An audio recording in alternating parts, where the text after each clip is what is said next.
What's up, gamers? How's it going? Oh, man. What's up, Oshik? Yeah, I'm tired today. It's okay, though.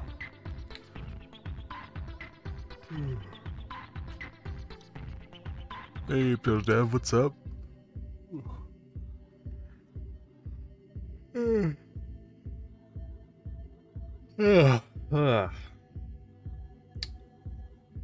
Sleepy.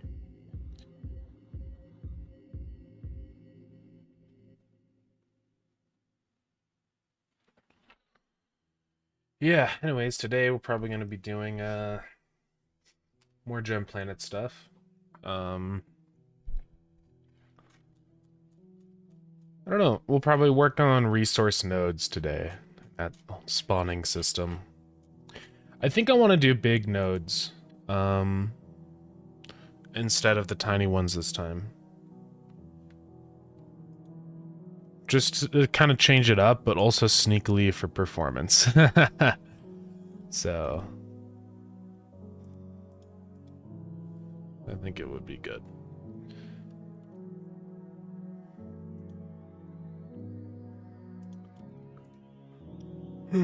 Yeah, what have you gamers been up to?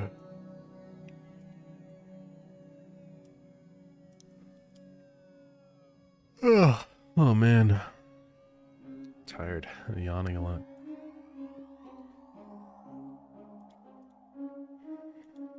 Autonauts? Oh yeah, that's a fun game. I need to play that more.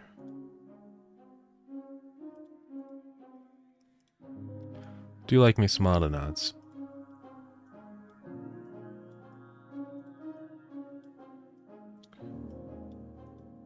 Constant reminders of the games that I need to play.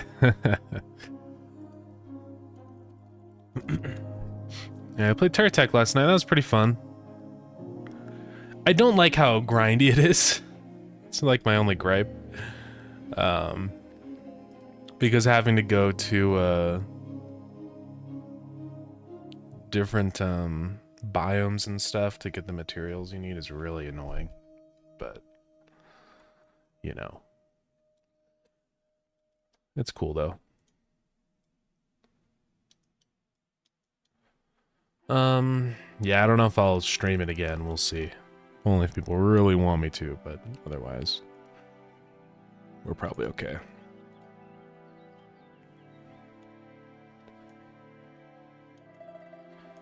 Yeah, we can just go ahead and start drawing our resources. I actually have started.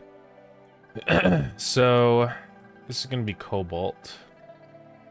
I'm just trying to think about like how I want this set up.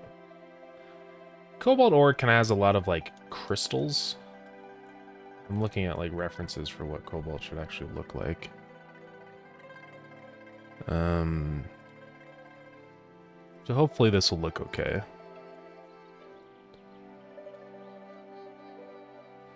It's very dark though. One of my gripes with this palette is that it doesn't have enough blue colors.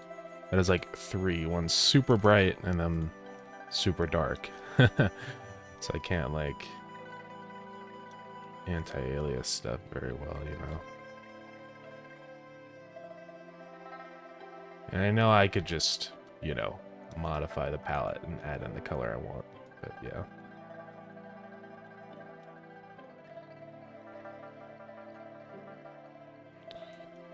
No, kind of don't like how this looks.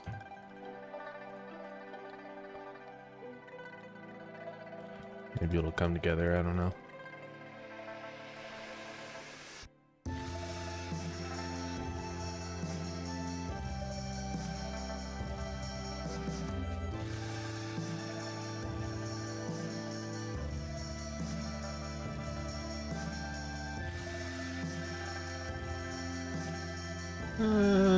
Better.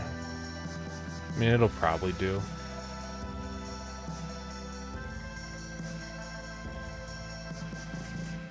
I'm wondering if I should add in like some, you know, shiny marks. No, It's not a crystal per se. Okay, and then let's do. See, because this is what cobalt ore looks like. It's very crystally, actually.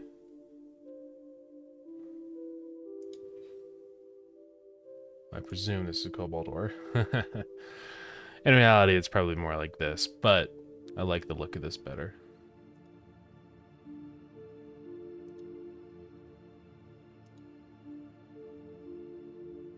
So it's mainly stone with some blue chunks.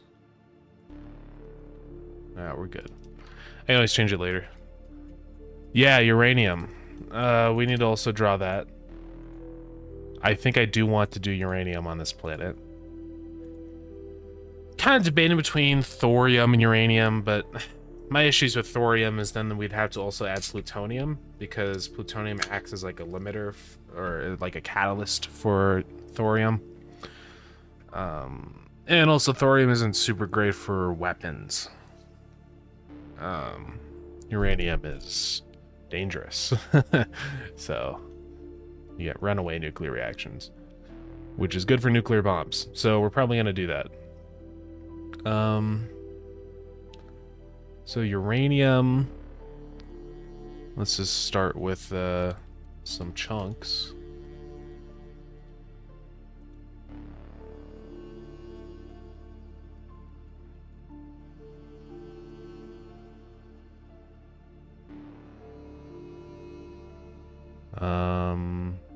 Let's mess with that and see how it looks.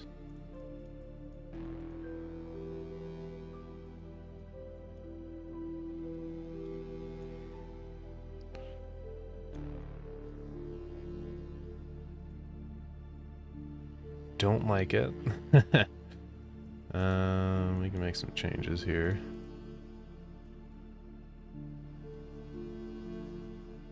Let's do that.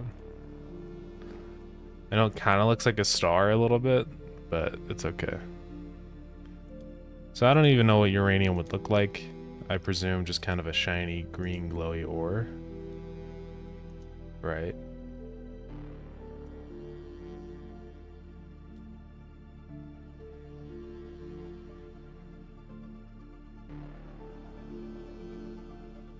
Maybe it's a little more rounded than the cobalt, you know? Probably something like this, but I don't know.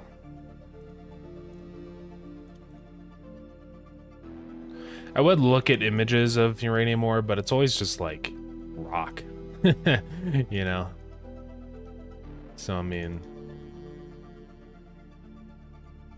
I think that looks okay. Maybe if we do a, like a chunk in the middle. Hey, yeah, rock and stone, brother. I think that looks okay. I'll probably change it later, but I just want to get these sort of set up really quick so that we can move on. And then I want to do our like crystal resource, so that'll just be just a gemstone. Cut gem. Cut Gems, the hit show. Movie, whatever it was. I don't know. I never watched it. Now, we could make it like that, but that's kind of boring. I think it's cooler if it's at an angle.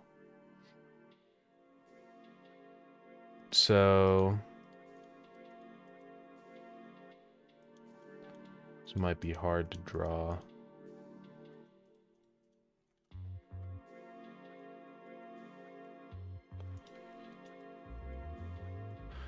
We'll figure it out.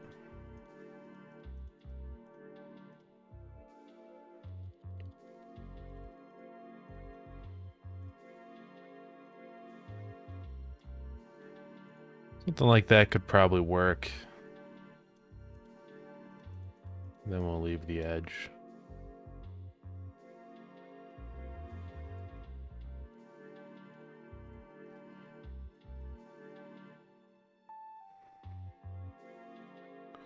So gemstones have this like, at least emeralds, have this like center block thing.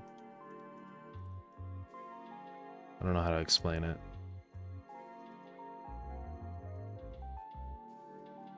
They have like a top face. Let me do this as a temporary color. I'll probably change the color of all this stuff. It's not that easy to draw a gemstone in pixel art. Maybe we'll do a sharp gemstone just so it's easier to see. So we'll do that. We could do like the darkest color in the center or something. No, I don't like that. It looks like a wound. I think we need a different color. Maybe we'll just go for a full red gemstone, you know?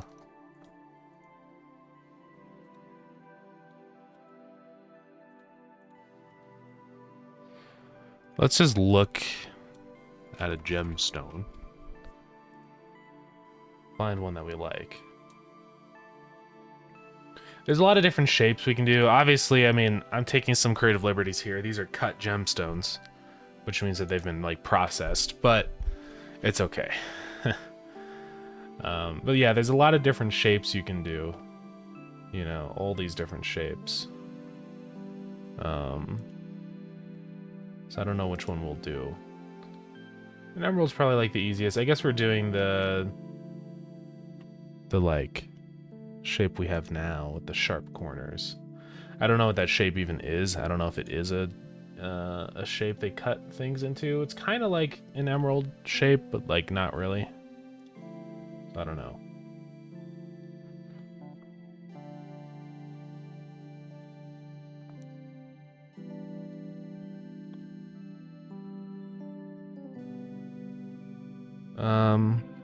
But yeah, we can look at an emerald for kind of reference, right?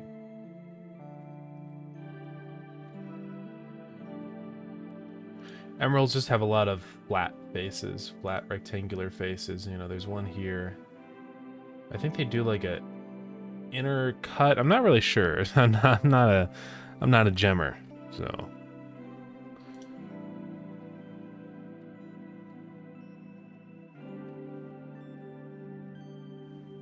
We can figure something out.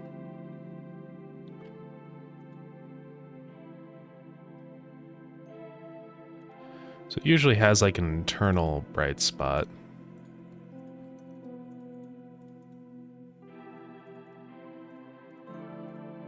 I have drawn pixel art gems before, but it's kind of hard, I'm gonna be honest. Probably one of the hardest things to draw. If you want it to be like realistic and stuff and look good.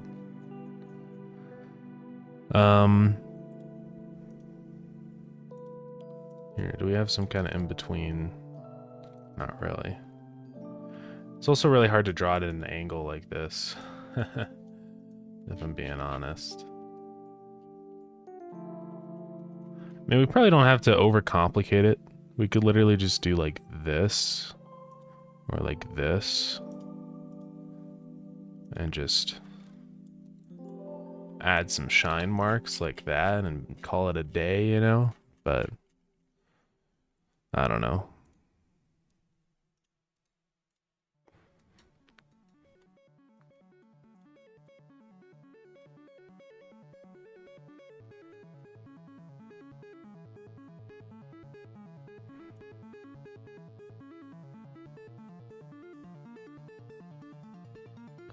We can figure some stuff out. So can't forget that outline.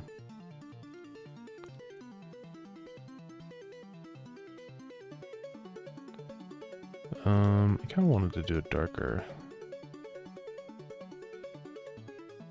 No. I'm just not happy with that, you know. Maybe we'll just do a diamond.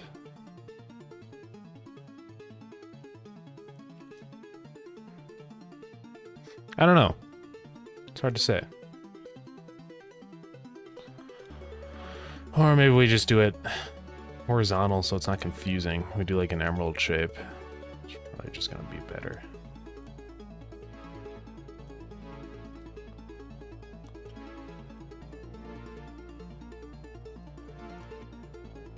Now this should be a little bit easier to do. I've actually drawn emeralds. I should go look at my old pixel art. I think I made like a Reddit post or something about it. Let me go take a look. Yeah, I've got some reference material. Okay. I'll just base it off of that. Okay, so we'll do red. I'm feeling red.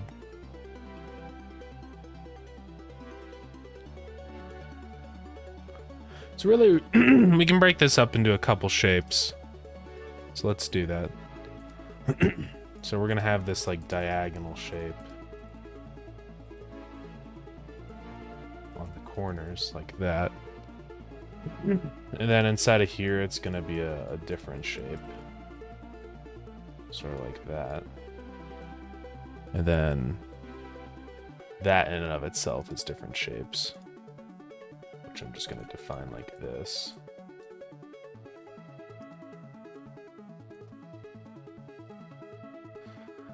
So we'll try and make this look good. I don't know, we'll see, we'll see. We'll go dark there, let's go dark in the center. Bright. Let's get regular red on the corners.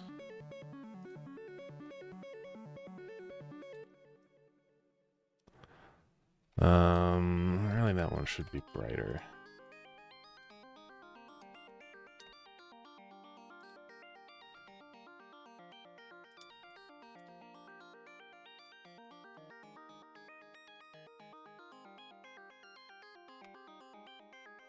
Hate it. Just can't get it to look right.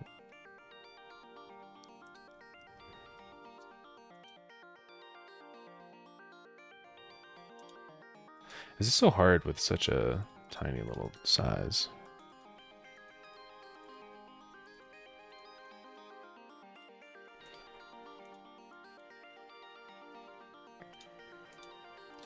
We'll keep messing with it until it looks kind of good.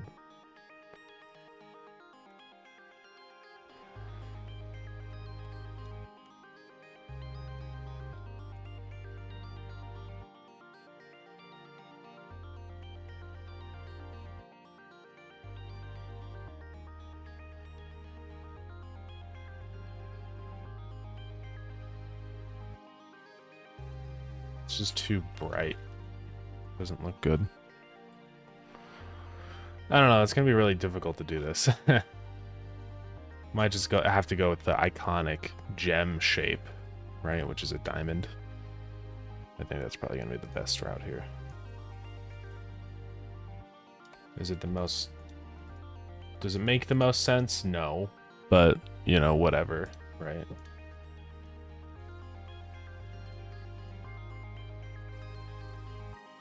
It makes the most sense to the player, and I think that's what matters.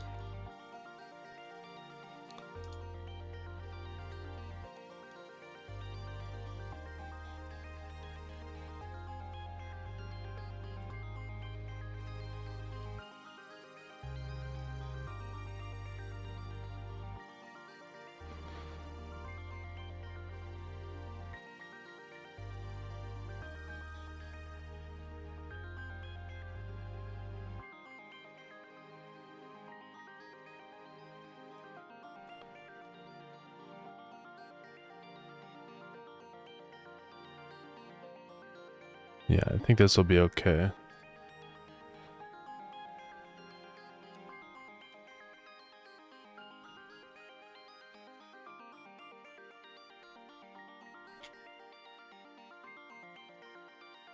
I don't know, maybe I should do that.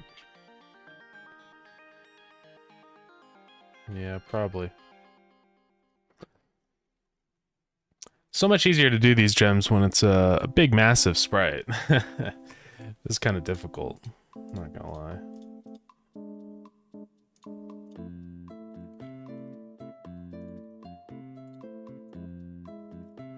But I think it'll work out.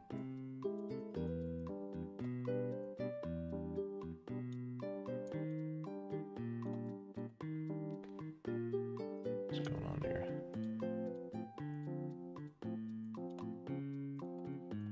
That's not right.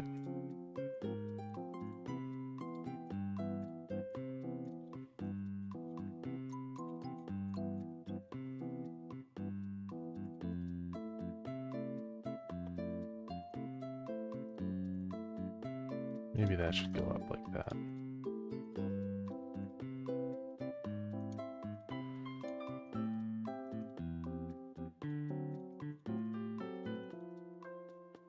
But I don't like how that looks.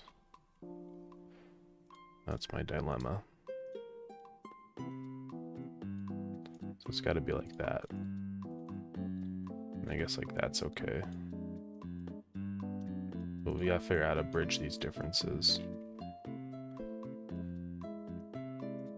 Okay.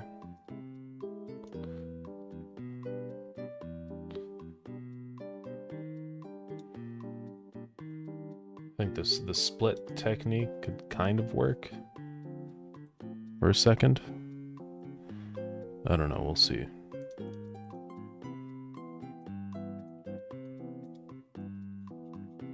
Make it look kind of gemmy.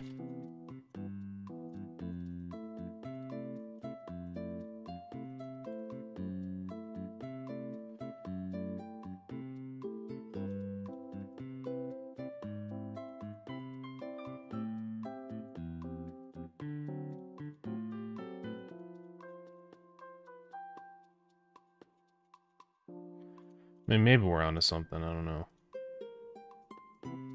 It's hard to say.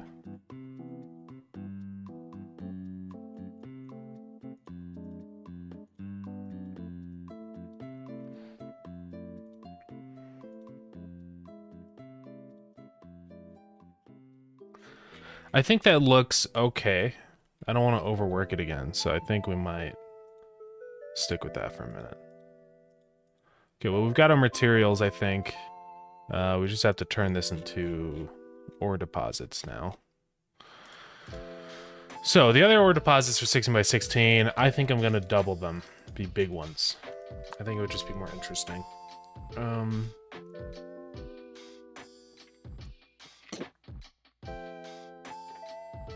Okay.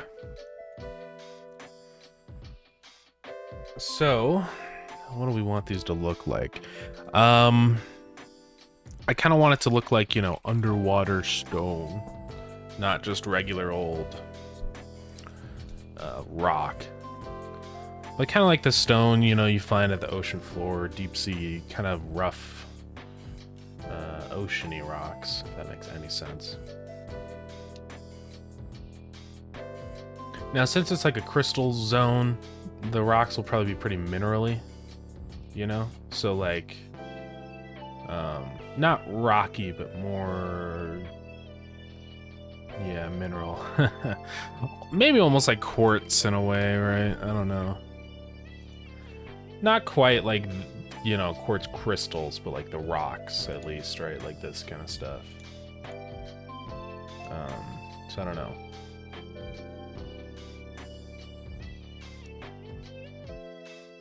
Something like that.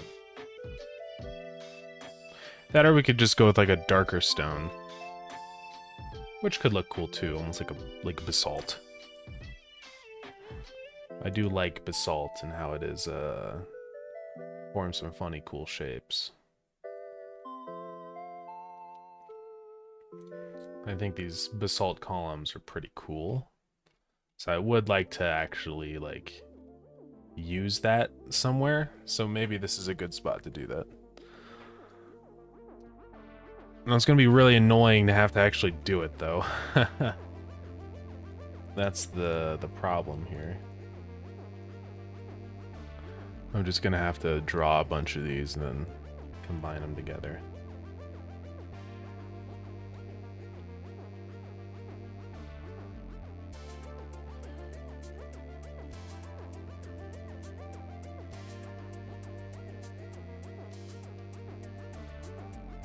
Right, so you can do like this pattern.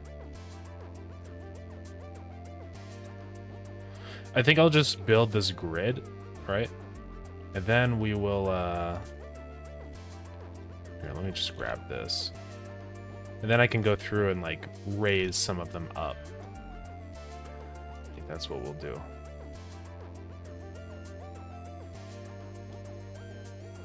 So something like that, pretty much. Let's build one more over. That'll do. And now for this, I'm just gonna... Where does that go down? 7. And we're done.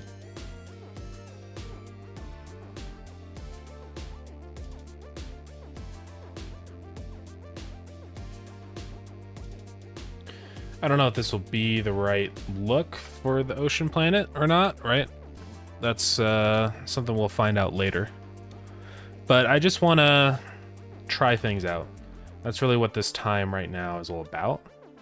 Is like, let's try the things that could look cool, and we can always just change it later. It's not a big deal, right? So for these higher up ones, I might color them differently. We'll see. Just so that like it's easy to tell the ones that are sticking out. And like some of these I'll probably also like lower. Right.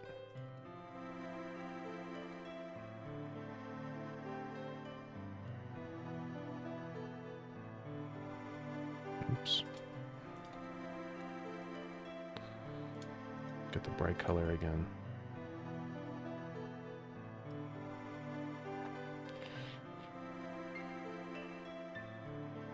So yeah, this is kind of cool, I would say. It's got an interesting vibe. Probably. I'm gonna change all that to the darkest one so that on this I can go like that.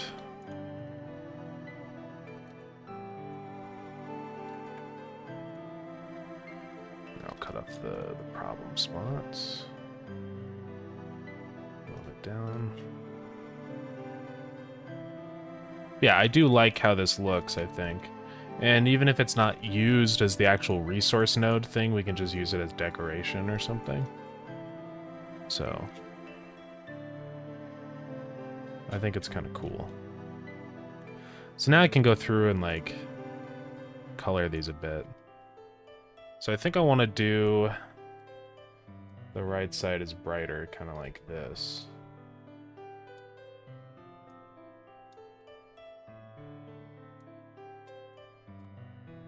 Just to give it a little bit more shape.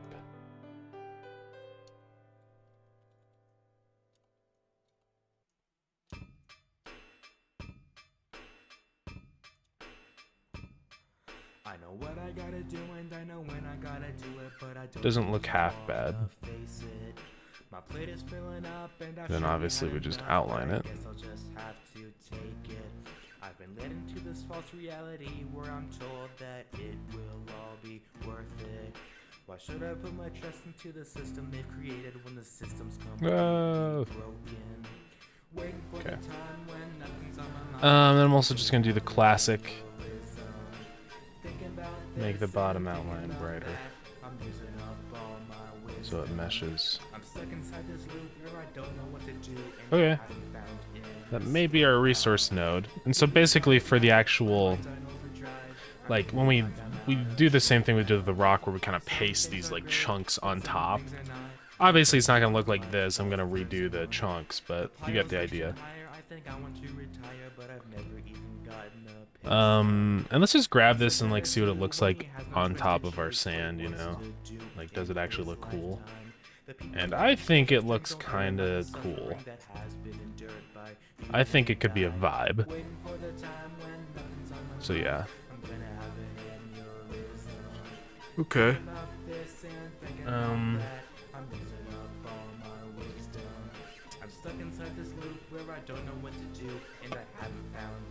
Yeah. Let's go ahead and save this. This will just be in here as like basalt resource node. It'll still drop stone and stuff, the one without the resources, but yeah. And then let's save all our items. I'll probably go back and change these because I feel like the cobalt and uranium is a little too similar, but I just had to think about how I want to change it. So cobalt, uranium.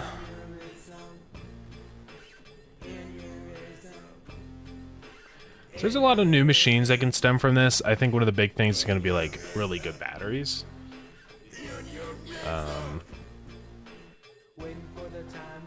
Right.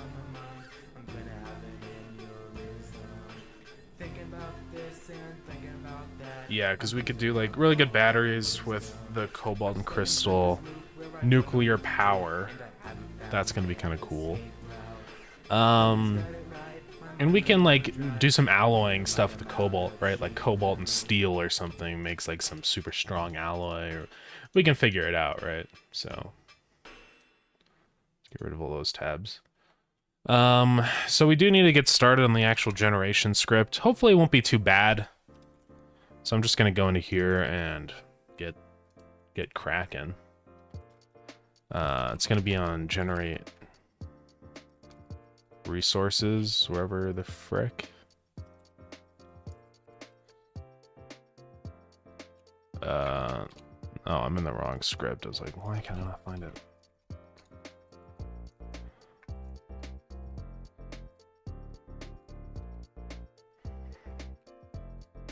Let's create resources. I've been thinking about moving a lot of this stuff into other nodes, right? And have like a world controller node or something like that. Just for stuff like this, like resource spawning. It might just be better to start separating some stuff out. But yeah.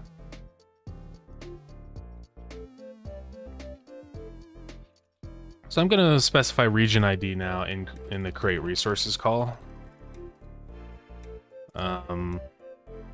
Right. So I'm going to create resources for Starground region Viridian.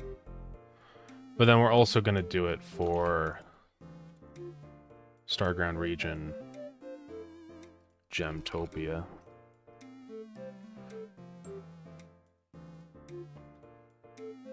So it should be pretty easy. Basically now, instead of what I'm doing here, which is I'm getting these nodes, I get different nodes.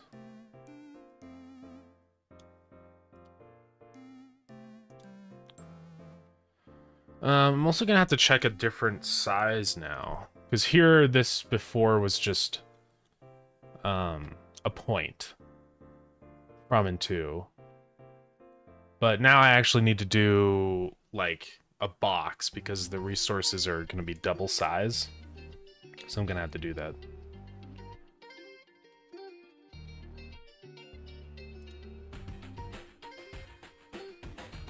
So I'm just gonna say var factors 1 if region ID is equal to Starground region Gemtopia.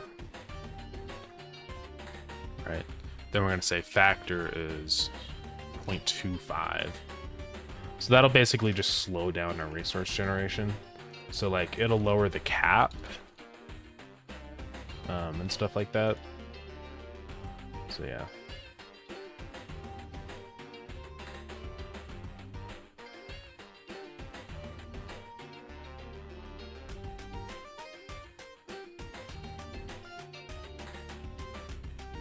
Yeah, I might change that because I don't want the cap to be the same for all of the resources in the world. I want it to be 2 separate caps. So I may have to change that. It's not a big deal.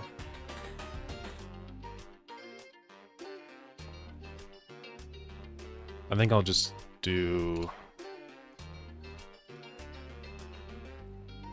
is region ID plus, where it's like this.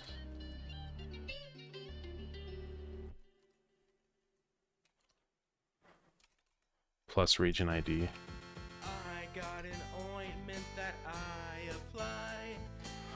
And then in our objects, I'm going to change how that works then. Instead of in each thing being in the group, I'm going to just set its group manually. So resources, we're gonna just get rid of that.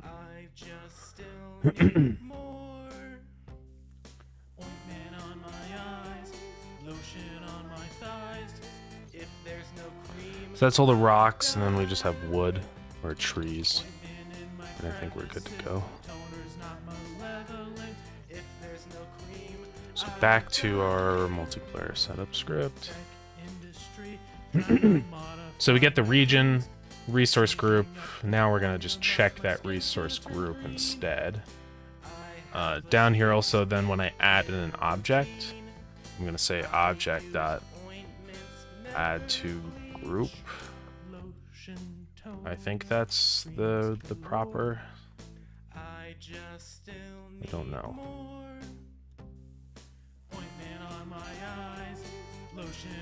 Yeah, add to group. Just making sure.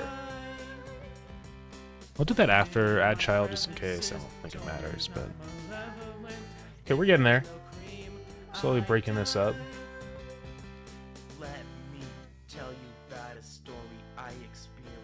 So we're going to multiply everything here by factor, right? So this is going to be times factor.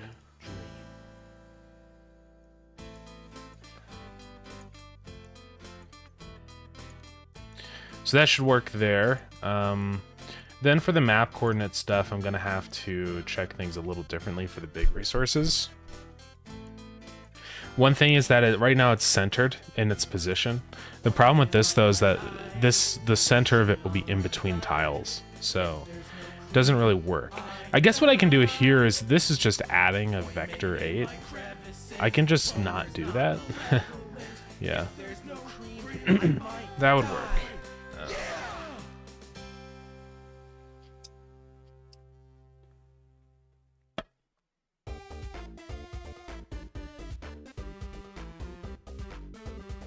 So yeah, let me figure this out.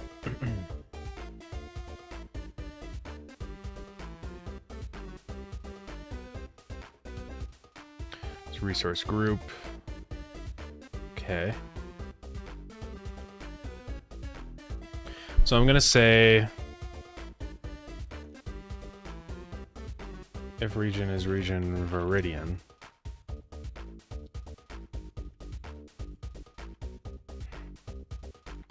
So var ran chord will just be map chord, but then if it's Viridian, then we add the 8 pixel offset.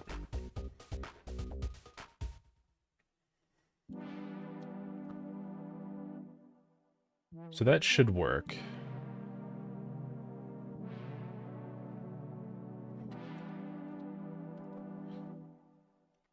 So essentially what it does with how it works right now is it checks the position on the top left. So like here's our tile, it'll check here. And so I'm basically saying, nah, push it to the center over here, 8 pixels in, because that's where a single tile resource spawns. But with a big one, that doesn't work, right? So this is basically saying, actually don't do that. Yeah, that should work. So it'll be checking in the center of where that node is going to be placed, right? So if it's there, it's going to place it here. So then in our rand chord business here, we have to subtract the size, right? I mean, I wonder if I could just dual this with the sizing stuff.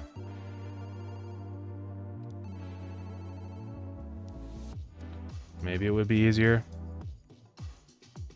Because I'm wondering if I just pass in like a size variable, a vector, I could just say what the size of the resource is in tiles. And then if it's 2 by 2, I would need to stop the addition. I'm wondering how that would work. I guess I just do modulate 2. Yeah. Let's do that. It's just going to be more flexible, even especially if later down the line we add in like different sizes, maybe like one's like a 3 by 1 or something weird, right? So I want to leave it open for lots of things.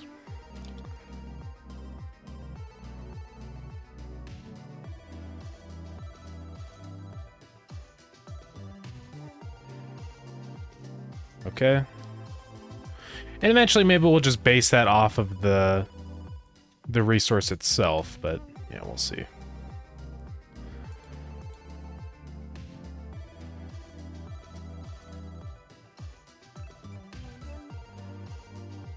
Source group.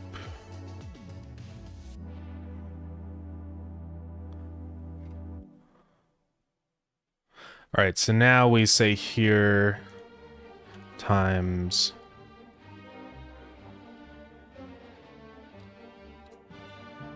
let's see, 8%. No, it's times. So I have to tell if size is, let's see.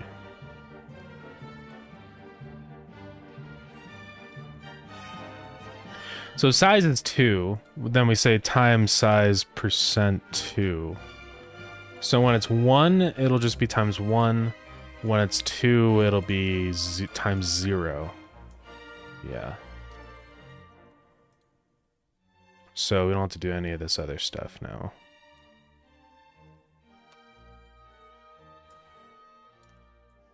We'll just leave it as that. And then same with this. Now, this is easier. We're just going to say rand chord minus vector 2. Right, so it's going to be always half, so 8 times size minus 1. So essentially, if our size is 1, we don't subtract it, right?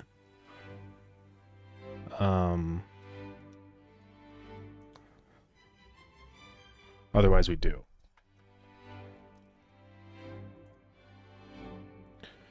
It's gotten away from us here. So I do the same thing, the same vector calculation, but I just say plus. So hopefully that'll work out. We'll see. I think that should be all good, though. And then the only other thing we have to change is just this stuff down here, which is,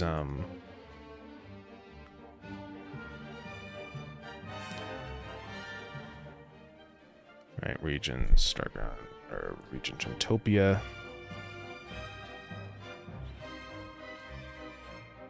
So I am just going to say region ID is equal to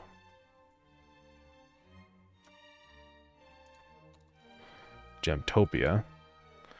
Then we're going to change which resource nodes are chosen. Right. So instead of loot resource nodes, we're going to do a new one inside of our loot table. And this will be different now. Starground loot resource nodes, Gemtopia. Okay. So I have to change what these are, because obviously we don't have the same stuff anymore. We're going to have cobalt rock, uranium rock, and then just basalt rock. And those are the only things.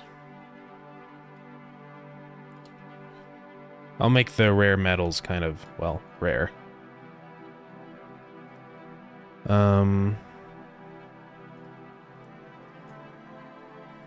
Okay. So let's go ahead and create these. It should basically be the exact same thing as just a regular rock. So we'll just duplicate it and call it basalt rock.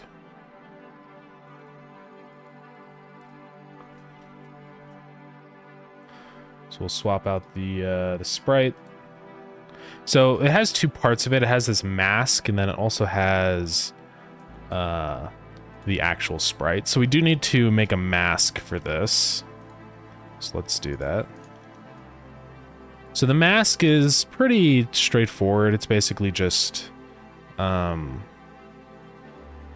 gonna cover everything on here like this, and then everything after that like that. Oops. So that should work. So let's get the basalt.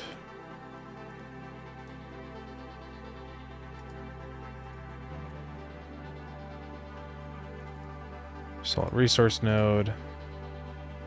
This will be the basalt mask. So as for offsetting on this, I don't want this to be in the wrong position. Then an offset. I'll probably just set this stuff to 0.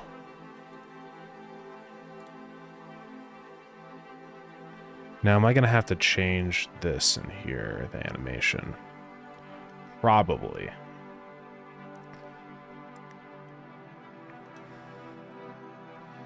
Yeah, because see, it's going to go to -8 for the rock. So it's going to be a little quirky. We'll fix it, though. I have to do make unique on that before I change all the others. This will be 28. 20. Then I'm going to move this down to, like, 5.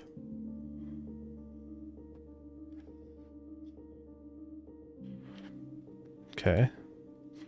Got the decay particles, multiplayer synchronizer.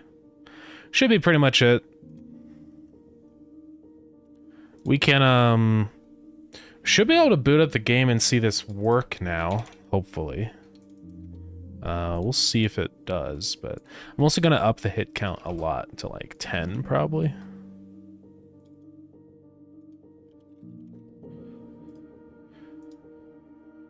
So let's take a look.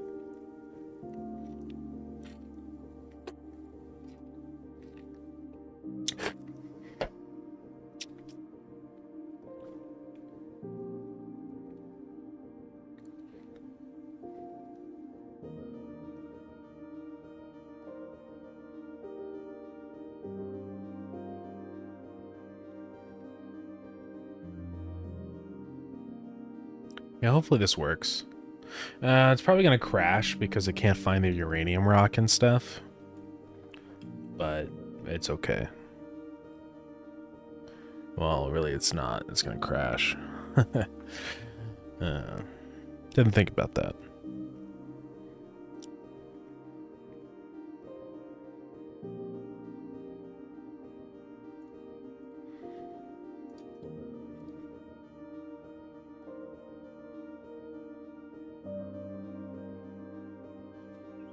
Yeah. Also, what's the problem? Vector to an int. Oh, size is a, I have to do size.x and then size.y. And then same with this.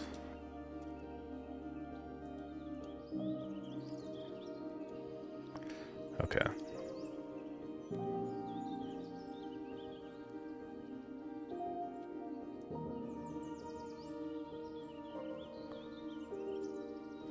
Yeah, it should work.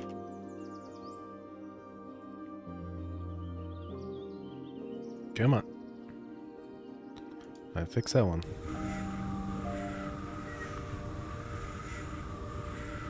I don't know why it's still complaining. Bloat in int now? Oh my goodness.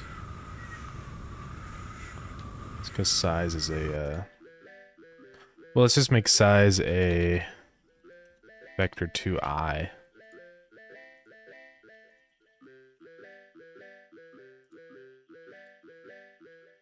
Now it's gonna scream. Oh man.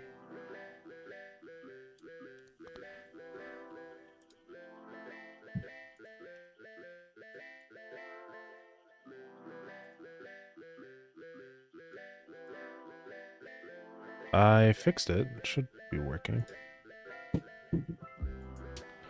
Vector 2 and vector 2i is invalid. Oh, this is because it's... Okay, well this can't be a vector 2i. It's fine, we can work it out.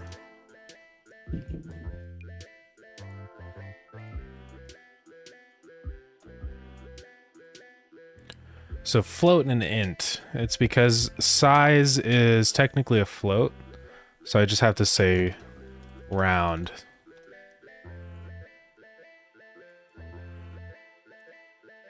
And that should fix the issue. There's a couple of sizes. I don't think I did, but I mean, it'll be... We'll definitely know if we did soon. Let me just go ahead and add the rounds in here.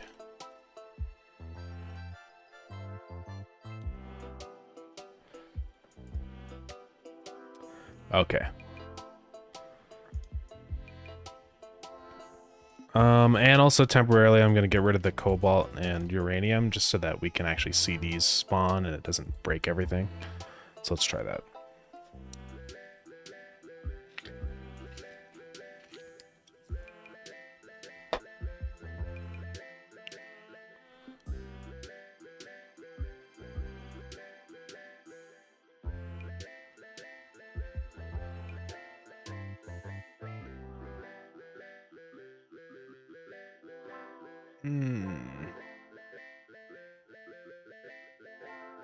Okay. So, ideally this will now be spawning in these basalt resource nodes. Hopefully. We'll see though.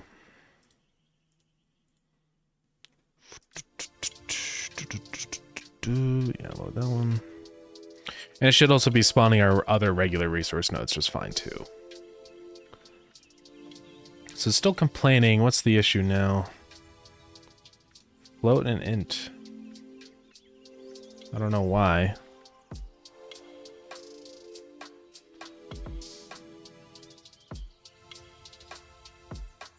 But this isn't a float anymore. I guess it's because I didn't do round I didn't cast it as an integer.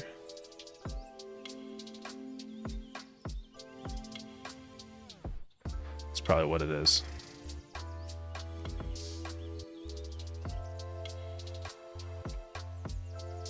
No function for round I. Oops.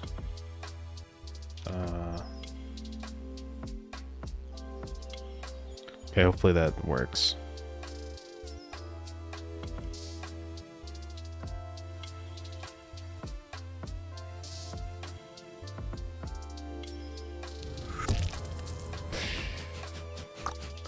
Now, do we see resources spawning?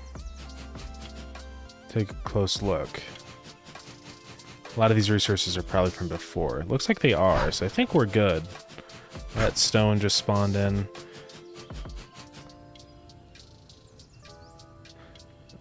So some things are definitely off. Right. Like that's just in the wrong spot. Okay, so it's spawning the nodes in the center. It is what it is. But let's go check out Gemtopia. Actually, it's not going to spawn anything here, is it? I gotta fix that. Also, I didn't actually do the basalt. Resource nodes, Gemtopia. I think that was the issue, is that it just wasn't spawning in the right spot. So in here, when we actually set the position, object at global position, I have to change this.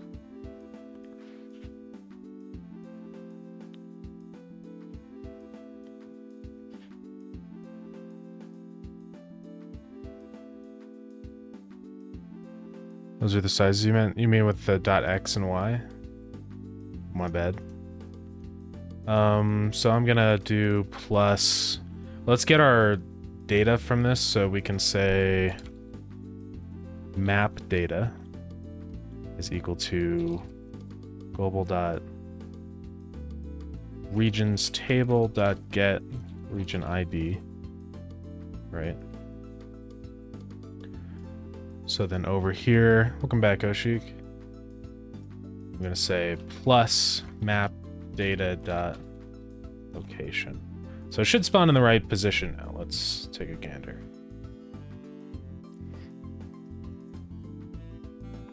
All right, we should hopefully have resource spawning on Gemtopia working. Let's see.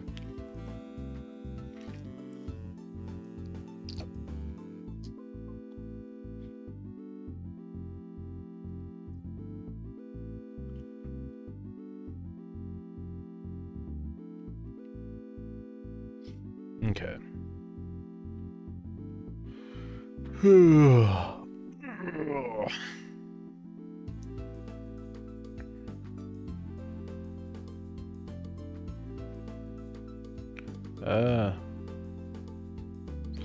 Got hair in my eye or something.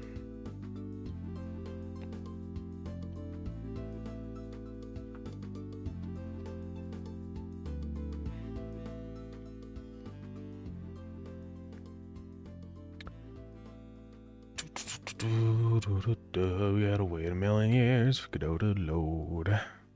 Crystallaria. I mean, I like that. It's maybe a little too long, though. Would be my only comment on that name, right?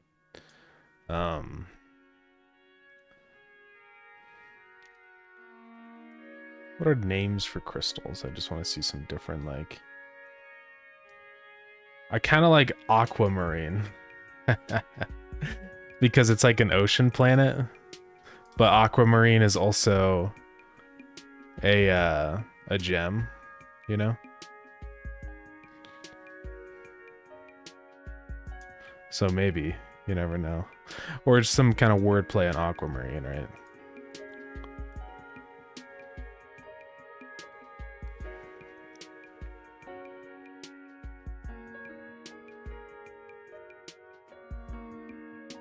Yeah, I don't know. We'll figure it out for sure. Okay, let's go try it.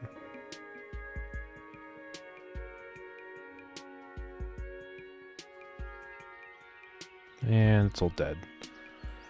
What now? Oh, it's because map data.location is a vector, not a vector 2i. Why did I ever do this as a vector 2i? I wonder. I mean, is there really a reason to? Do any of these things actually need a vector 2i? You know what I mean? Because it seems like it just causes a lot of issues. Because I have to convert back into a vector 2.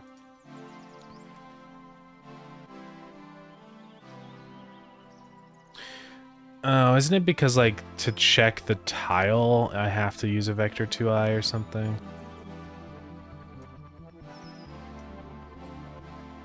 I think so. No, you don't actually. Well, then I don't know why I'm using a vector 2i. It's just makes everything complicated. I'm gonna not use a vector 2i anymore, I think. Then I don't have to do the rounding and all this stupid stuff.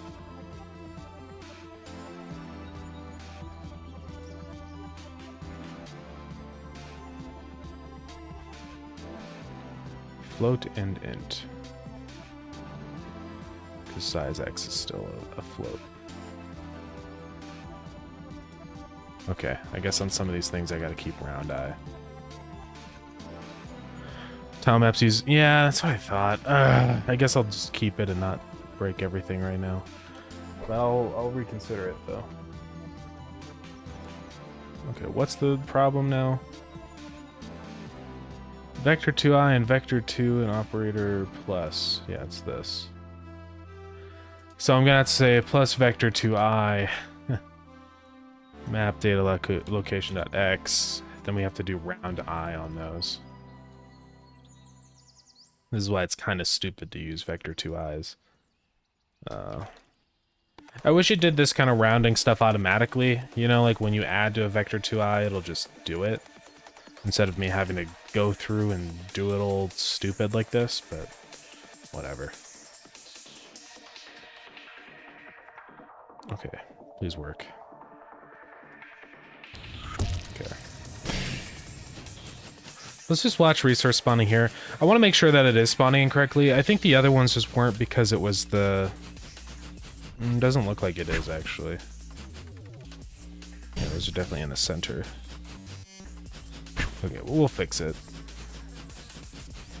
There must be some reason. But let's go to Gemtopia and see what's going on over there. So hopefully it should be spawning in resources around here.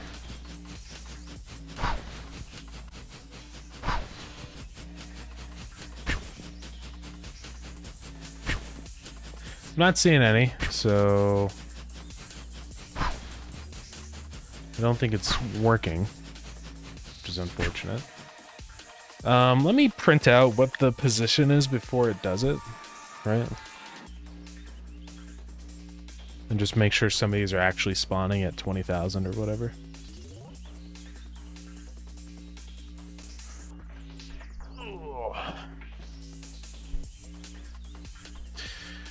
Some of them definitely are. I should be seeing them over here. But I guess I'm not. Oh, there's oil over here. So it's it's spawning oil. Odd. But I don't see any resource nodes, which is pretty weird.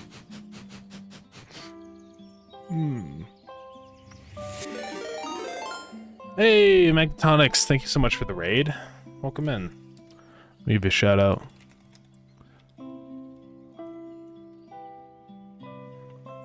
There's that shout out for you. How's it going? How's your stream today? Could be wrong layer thing maybe, but I copied it from the rock, so I really doubt that. Must be something wrong with the coordinates or something.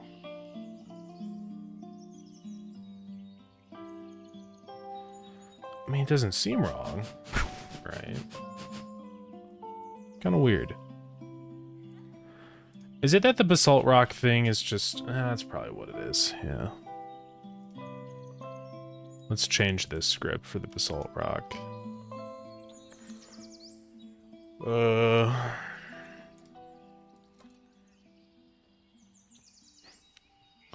Pretty good. Finished up my goals for the weekend. Lots of UI work. Nice. I'm currently just working on resource generation for a new world that I'm adding to Starground. So this is the temporary name, Gemtopia. That's not going to be the real name, but essentially you're in like an ocean planet. It's underwater. So I'm currently just working on getting the resource nodes to spawn over here. It's like being a little weird because it'll spawn in oil for some reason when it shouldn't be, like that. And there's more over on the side. But it's not spawning in the actual nodes that I want here, so there's definitely some issues with that. I don't know what's causing it though, or why. I have an inkling. It might be this. I do this tween thing here with the rock position, and that's probably what the issue is. So I'm probably just gonna say. Custom tween will be false, but then if it's true. So if custom tween, or it'll be true by default. And then in our basalt rock, we're gonna say custom tween is equal to false. And then we're gonna do our tween.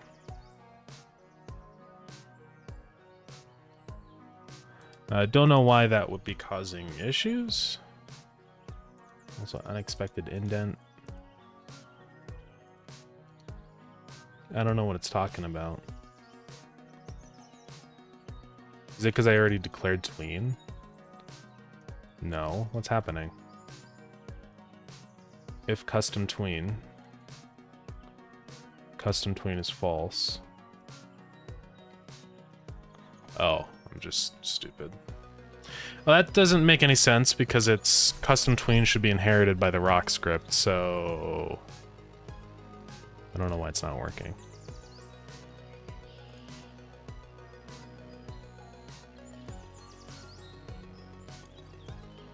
It's probably just Godot being quirky. I think I'm gonna restart it. Let's close some of these tabs also. Speed things up. Okay, now it's fine. Never know with this stuff. Yeah, Magtonics, if you gotta head out, I know streaming is very tiring, so you're totally welcome to.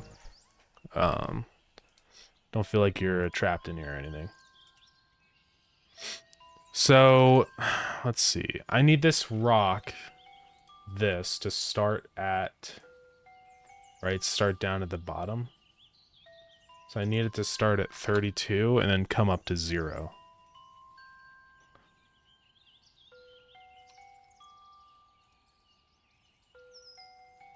So we'll make that change. Hopefully that will work, maybe?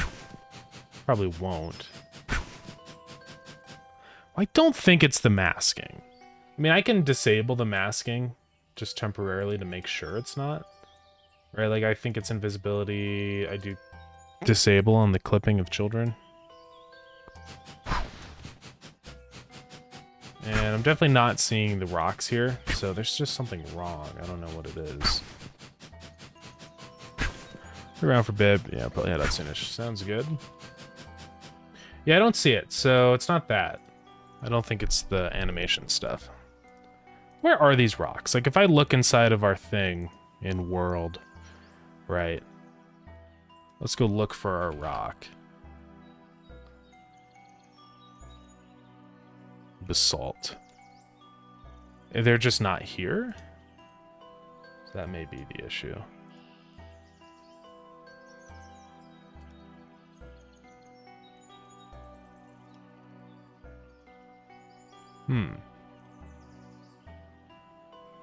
Interesting.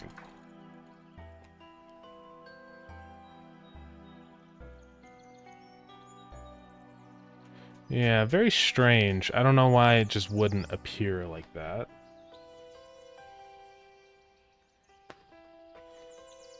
Gonna have to figure that out. Let's go back to our multiplayer setup script.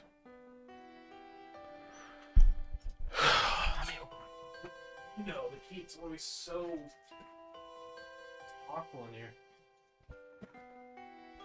Okay. So we're saying, if the region is Gemtopia, we're gonna grab it from the Gemtopia list, which is fine. We're pulling from our loot table script in here. So this is what we have. We just have the basalt rock dot scene, which is fine. Yeah,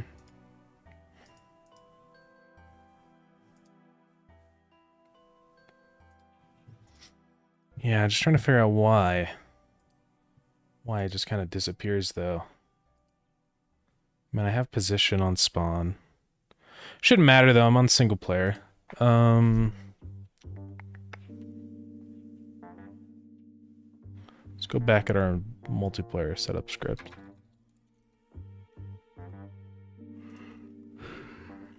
So what we're doing is we're calling two of these whenever we generate resources. We call Viridian and Gemtopia. So we are calling it.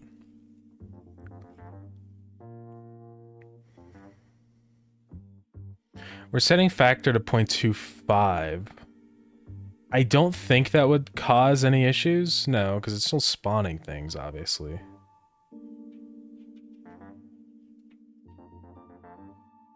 It's very weird. I'm also going to print out our object. I just want to see, like... I mean, it's grabbing the right object, right? Should be, at least. Let's run it and see what that does.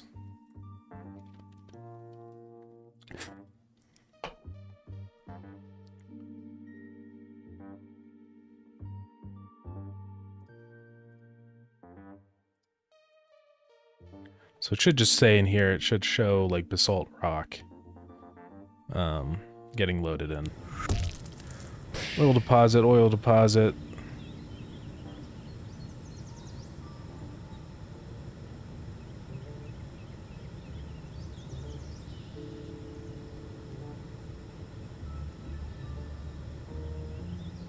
Oh, so many oil deposits.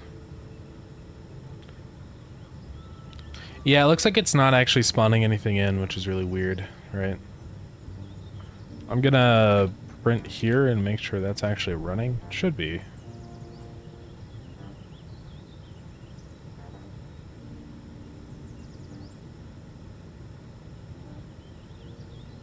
Doesn't seem like it is, though.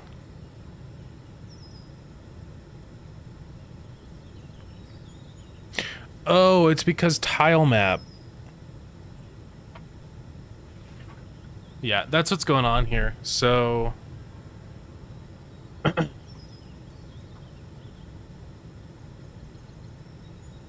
yeah. We don't actually have to check that stuff.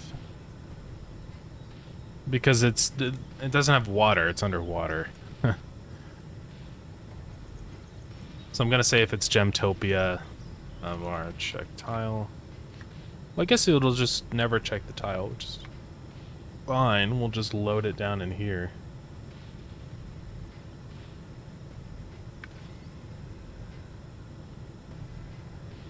So this should work.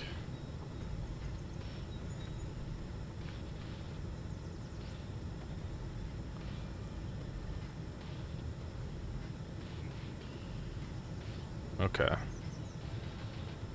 Let's give that a try. Should be spawning in our new resources, hopefully. Yeah, I see it down there. Okay. Now, let's go to Gemtopia. Don't see anything. Look, basalt rocks. So it's working. Yeah. Looks like we're gaming.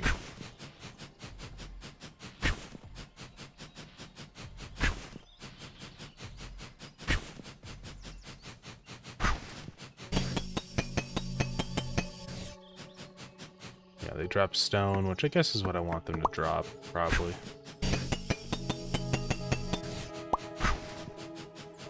Yeah, they're totally spawning in. It doesn't look like their animation's working at all. Like, they just kind of appear for some reason. I don't know why. Probably has to do in here with me setting the position. Oh, yeah.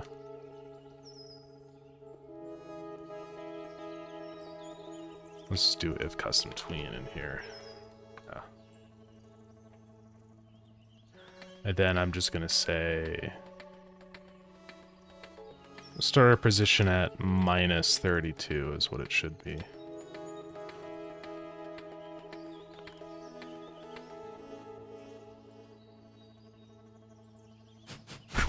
Should work.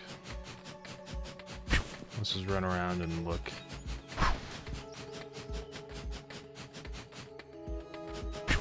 We'll see one spawn eventually. Now, they are spawning outside of the world. I don't know how that works. I guess it's because I have, like, a border thing. So I will have to check for the tile map. It's not a big deal. I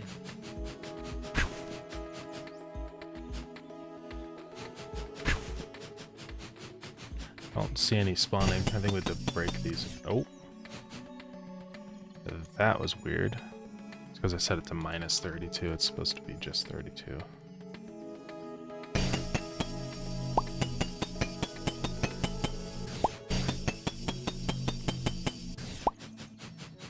So that should work now. Let's just wait for some to spawn in.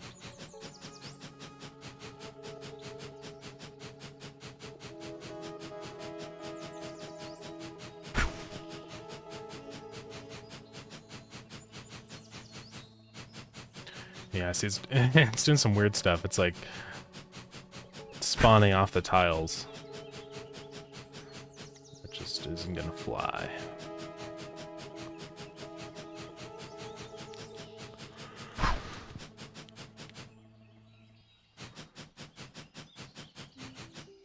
Oh, there we go. Yeah, it works. Alright.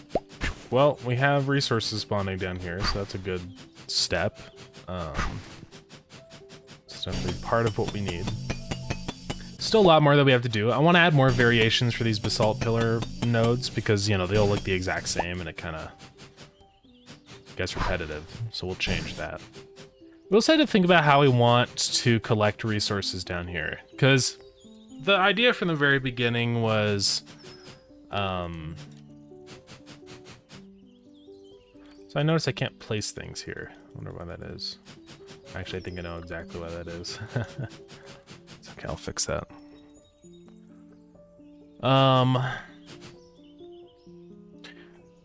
So I mentioned this before in another stream, but the idea from the beginning has always been that there's like these domes. Right. That you like build your stuff in. And then it's all underwater out here. But the domes are like a point of refuge, right? Now, I've been thinking about it a lot. And I have some thoughts on the dome system. One of the reasons why I don't like the dome system is that it's really hard to guarantee its spawn location, because domes would be procedurally generated. So basically I would just say like, I want you to spawn 5 domes. And so it'll try and find 5 spots for domes. But there's a lot of issues that could arise.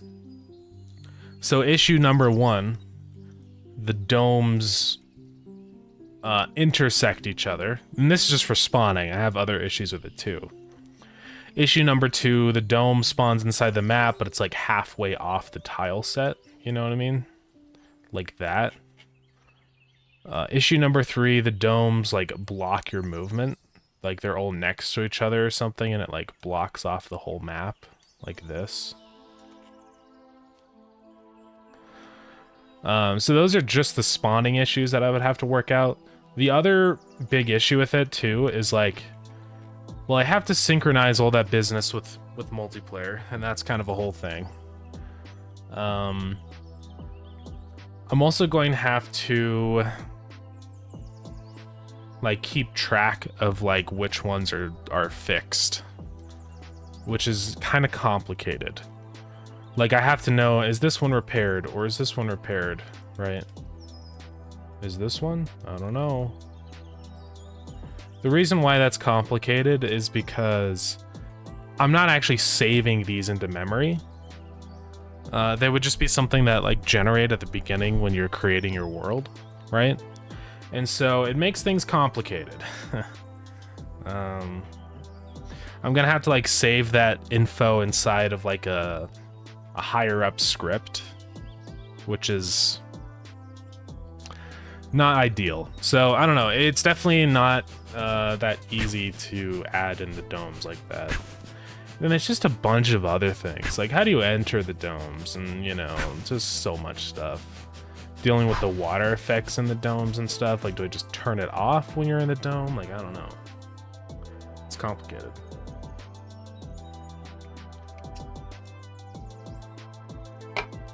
So I'm conflicted.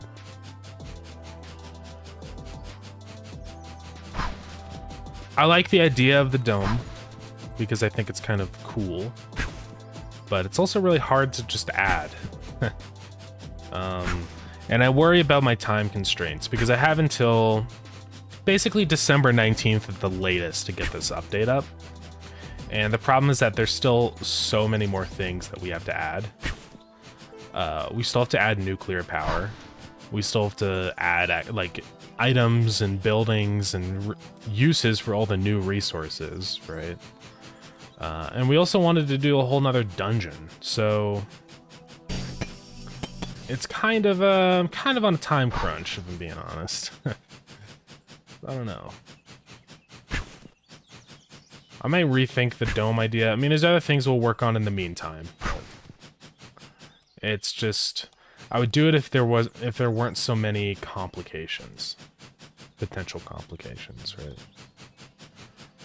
Like I wouldn't question it, but now I'm kind of questioning it. Let's also get these regular resources, the spawning on that fixed, because it's being a little quirky. Also, that just didn't go? That's weird. Why did that happen? Should be true by default. Does all the stuff.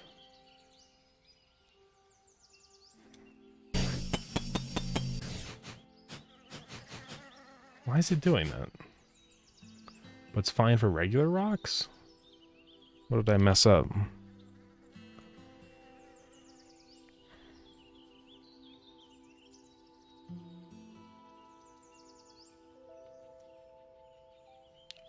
So So that's at -8. Yeah, it starts at 8 and then it goes up to -8. But for some reason it just kind of stops right there and goes to 0. Welcome back, Oshig. Yes, I did fix the issue, and resources are spawning in the zone, so it's pretty epic.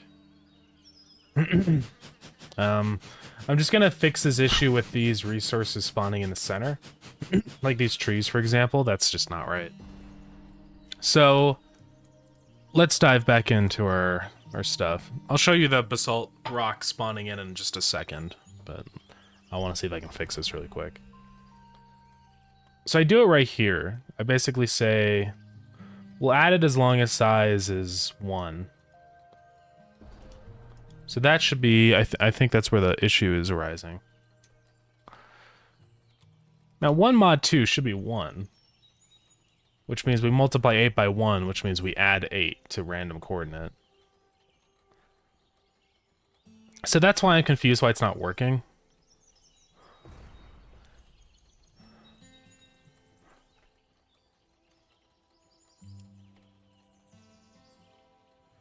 I might just do mod the function.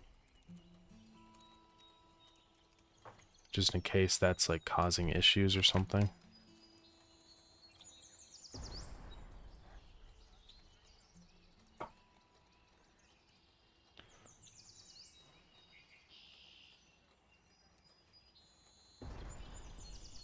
I think you can do mod. Is there no mod function? Oh, it's fmod.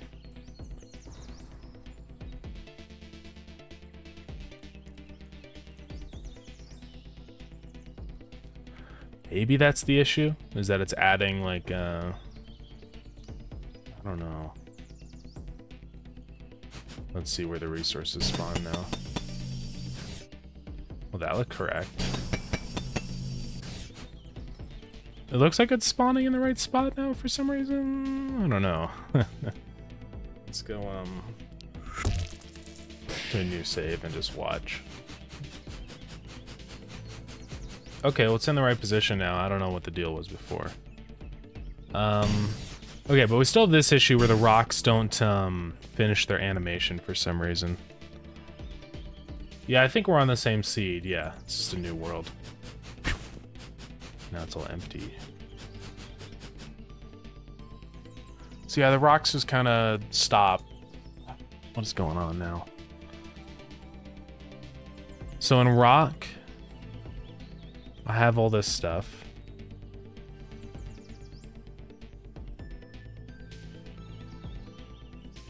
Yeah, I know what the issue is.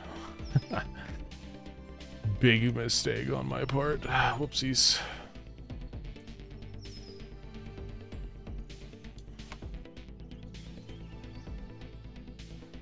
I have to go to our basalt rock and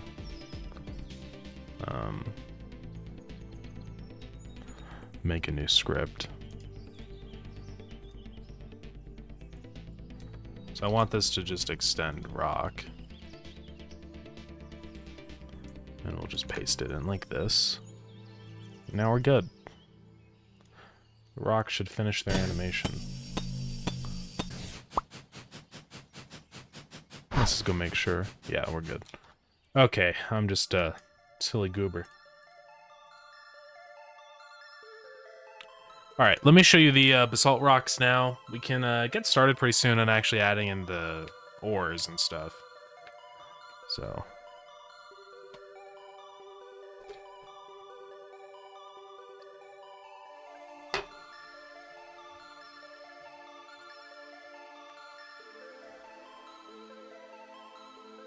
I do actually have to push a bug fix, which is unfortunate, because it means I'm gonna have to disable all the stuff in the game.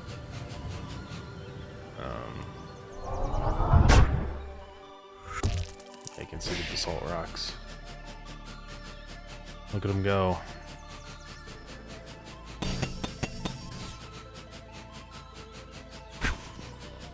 Turn off nighttime. Looks like it's working pretty well. What does it actually look like when it's full nighttime here, you know? I haven't thought about that. I'm just gonna let it go, let it play out. I know I've been here when it's full nighttime. I just want to see. Huge rocks. They are big rocks, yeah. Now, we still have to fix some issues. They're spawning outside of the map. I know exactly why, but hopefully it's not too bad to fix. Alright, cool. It's looking good to me. Looks like they do spawn in the right position, so my code works. So one thing I want this planet to have... Okay, hear me out. Are enemies. Okay? This will not be a peaceful automation zone.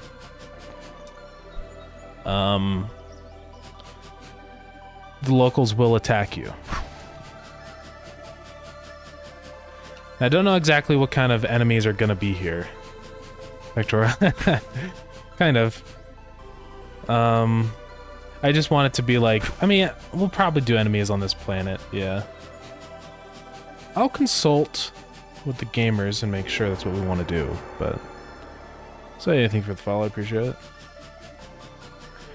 But I want there to be kind of a downside to going to this planet, right? Of like a danger. Obviously the first zone there's no enemies because I just want that to be sort of like the training zone of people figuring out how the game works, but here this is more advanced stuff, so I want there to be more difficult mechanics. And I think having to deal with enemies could be kind of fun. It might not be like full on like Factorio where they actually break your stuff, but they might just attack you, you know, just your player. If you stay outside in the water. I'll have to see about that. You know, I'm not entirely sure yet.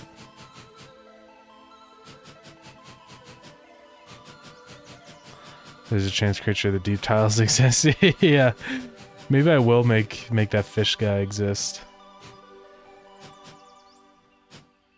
Let's find one of the tiles.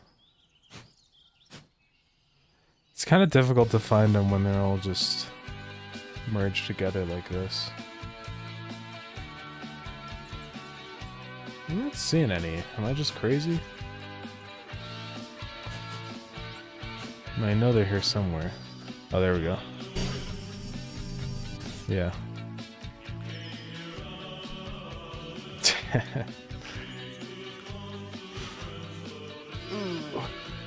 Yeah, we can make that guy real.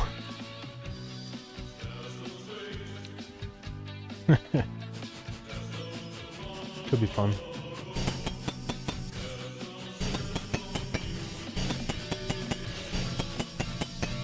I was wondering why like the things were breaking in 5 hits, because I reset this.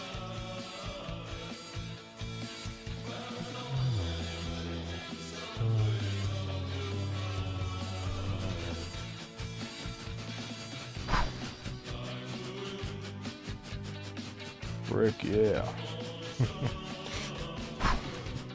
Should we have an aquatic tree of wisdom here? You have frame drops when attacking? Oh yeah. Interesting. I wonder what would be causing a frame drop when attacking.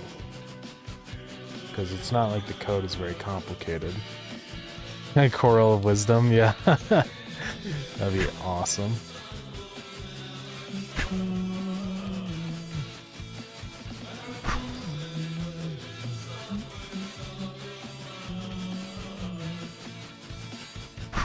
I wonder if it would just be easier to make your own domes, you know? That was the other idea I've been thinking about. Where it's like, let's get this stuff so we can build things. Well, the one thing we have to work out right now, we're stranded. Right? I think, we need a way to get the materials for the Star Launcher here. So... Water surely does complicate things, though.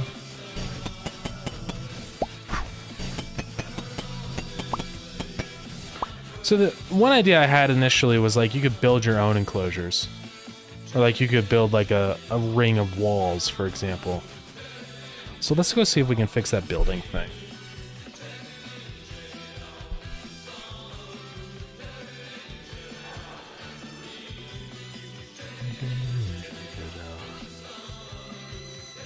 It's in a build preview.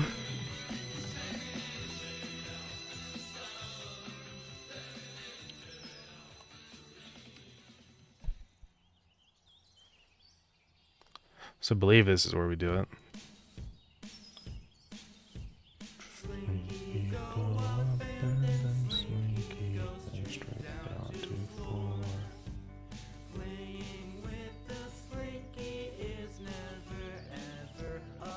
It's because it's getting the wrong tile map, isn't it? That is probably what it is. I think it's the effects loading their textures every time. Like the slash effect. Like that. That's what you think it is?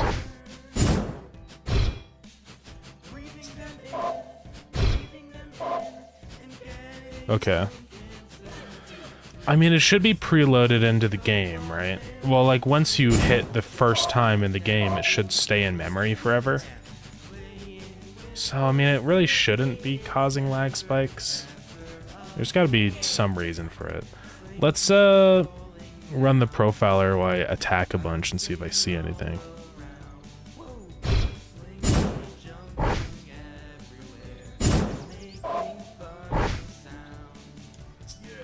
Now let's check these spikes. This is probably just resource spawning, but let's see what it is. No, it is tool action. So yeah, you're totally right. There is definitely a lot of lag here. Let's go look inside the player script and tool action to figure it out. Surprised tool action is that slow. I didn't think it would be, but must just be something that we're doing in here.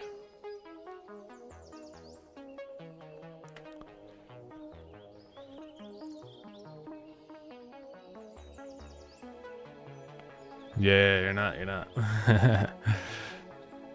For some reason, it's extremely slow. 14 milliseconds. So our weapon is tool 1, right? So it's gonna do all the stuff in here. So there's a couple things I see in here that could be the cause. I don't think it's the weapon controller stuff. It probably is the slash, if I'm being honest. Like, just to test, I'm gonna completely get rid of the code for the slash. And let's see how that increases performance.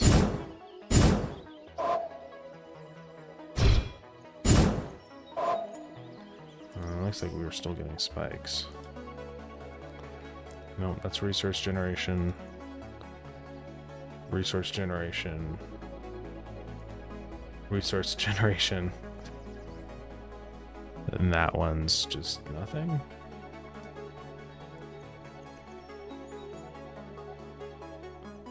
Is it just that the player process spiked? So the player process spike did spike, but it's not like anything. So I can't use preload, unfortunately, because of modding. It means if I did preload on the weapons, on the effect slash, I would never be able to, people would never be able to mod it in. Right, so that's kind of the issue with that.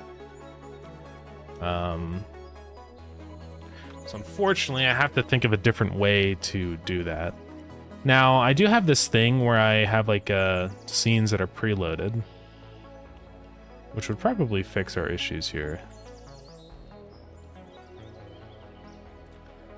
So let's grab this, and then inside of our, it's the caching table, we can go into that and add it. I'll put that down in the weird miscellaneous business stuff.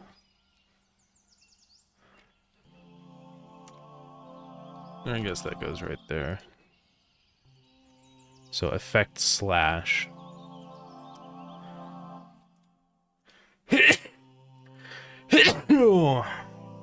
Excuse me. So we're going to try and see if putting that into the caching table works. If that doesn't speed it up, then we can also just move it into, or like grab the one that was loaded. So let's see how this goes. Probably easiest to check this on an empty map and not a save, but too late. Okay, let's see.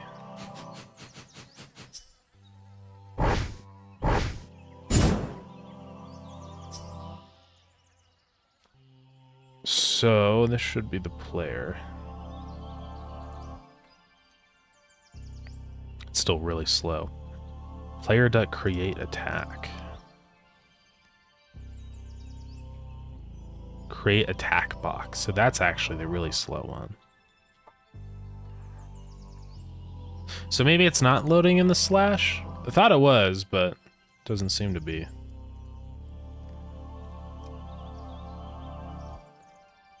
So it's this create attack box is probably what's doing it, I guess.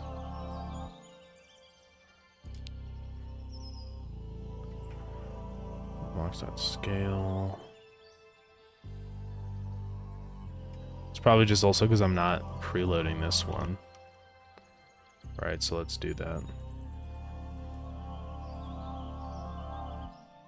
Because you can also see after the first one, it gets way faster.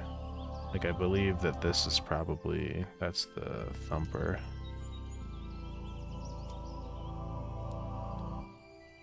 Yeah, it gets way faster after the first one happens. Item preview time is really big. It is. Well, let's also just go ahead and load this into the caching table. It shouldn't matter, but... oops.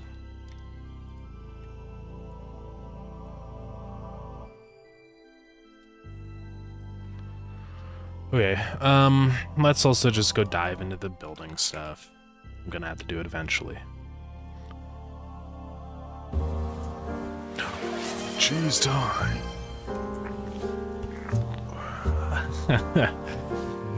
Let's go.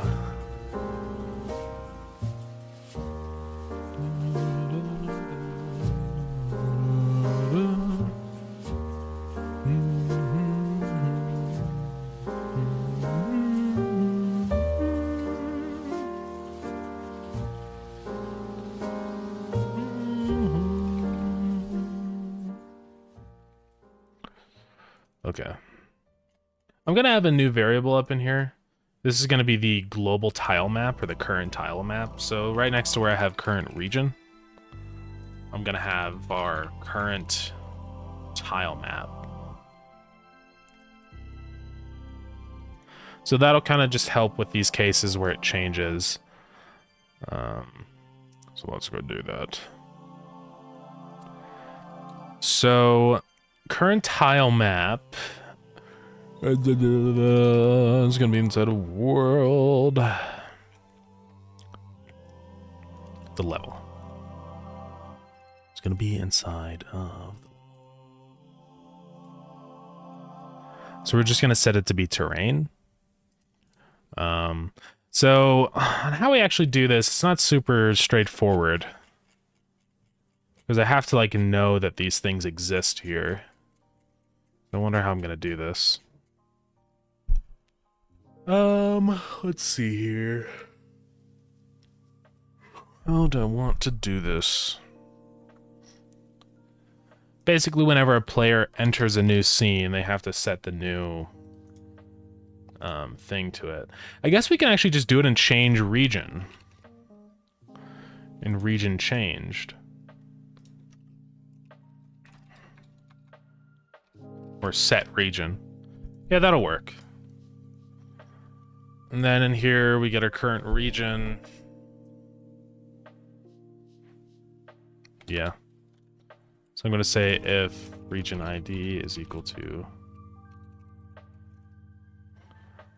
Starground, region Viridian, do some stuff.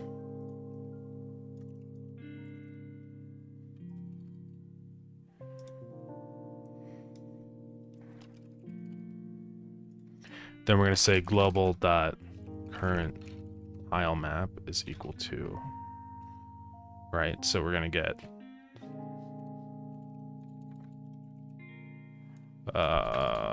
let's get our Or we just say get node / root / multiplayer / world / level / tiles / terrain. It's not pretty, but it'll do for now.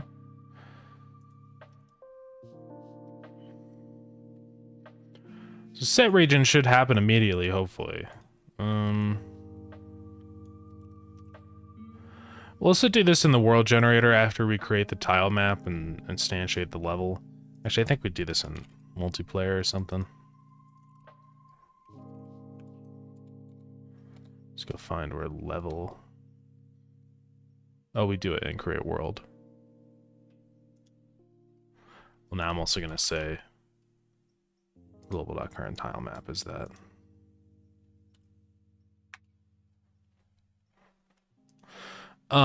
So wait, I did global inside of global? That just ain't right.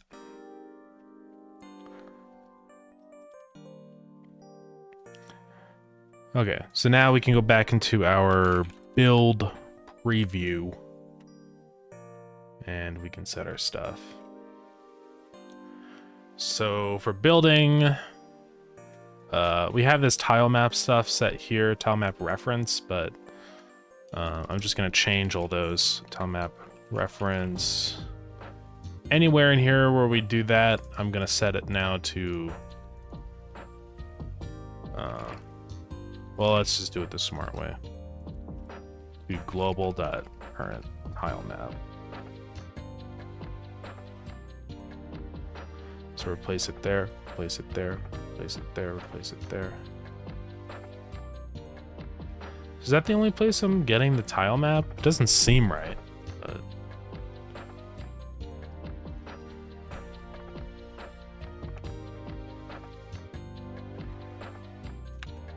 just gonna get rid of that.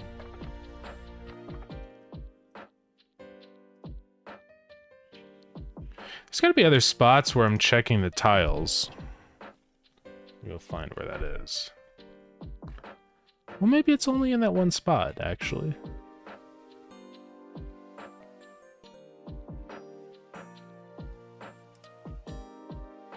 Probably is. Hydrate. Well, thank you.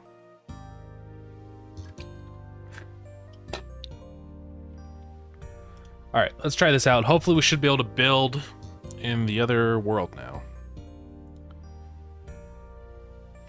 I think it was just because the tile set was set differently, and so what was happening is that it would look for... like, it would use the other world's tile set as like a framework for stuff. It's weird and confusing and wacky, so yeah. So let's load into this one. So yeah, it kept thinking that you're trying to place stuff in the water over there, even though you're not. Well, you are, but not like above. Whatever. Let's go try it out. No, we can still not place things. There must be somewhere else in the code then where I'm checking for that.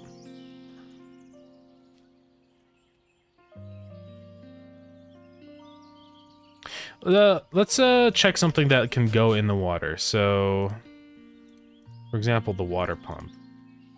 Yeah, so it thinks I'm putting it into the water, which obviously I'm not, so...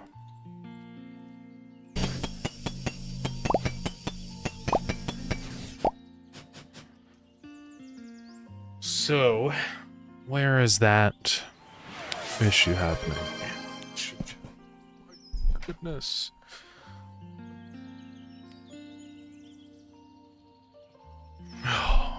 Okay.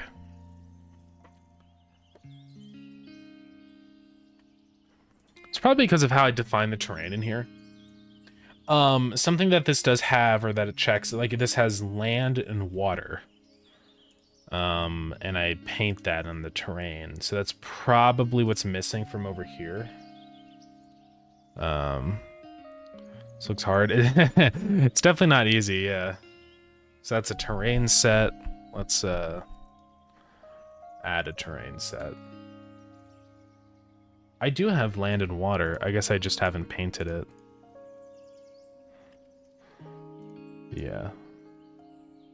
This is all land, baby.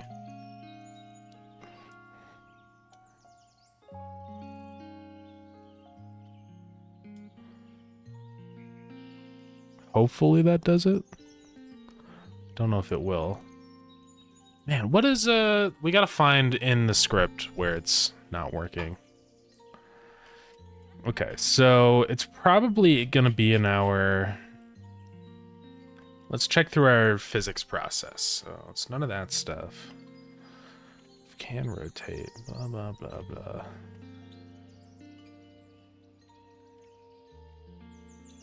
Connections, checking all that stuff, ingredients. So here's where it does the checks. And global.isn't automation, which we are. So we have these land checkers. Now that's probably what the issue is, or why it's not working. So inside of our player, this is where we actually do that stuff. It's in here, it's this land checker. So it's checking for mask 13, and I believe that's why it's not working.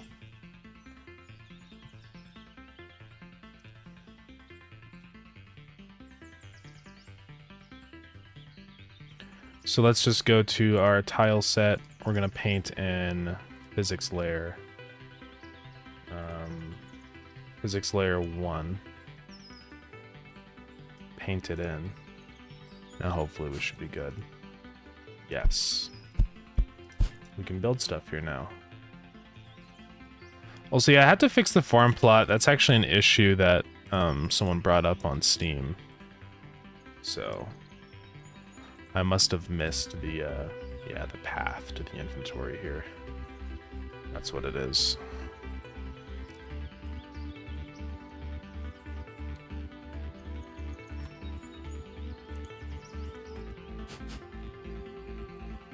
Whoop. Oh, that was weird.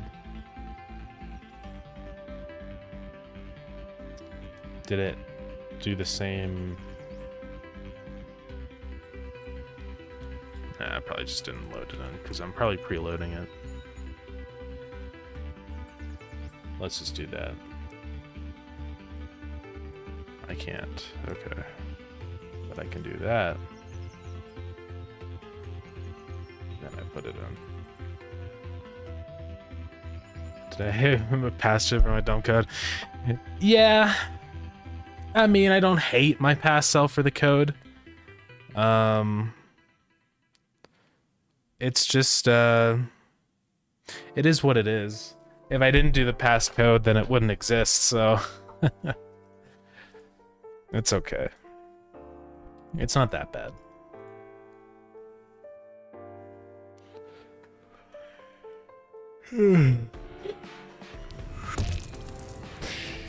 Okay.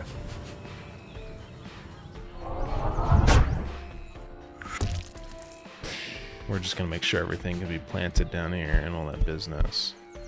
So now one issue is like, there's a lot of stuff that shouldn't work down here. So farm plots, like plants, if they're engulfed in water, will probably die. Right, so we don't want to build those down here. Right.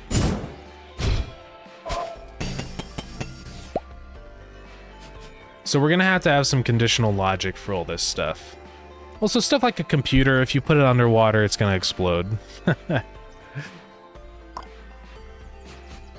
Also, you can't get water with the pump. Well, yeah, because now it counts as land, so we're gonna have to change some stuff around.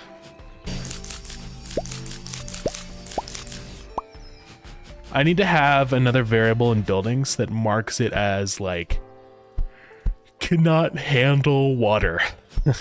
Right? Will explode in water.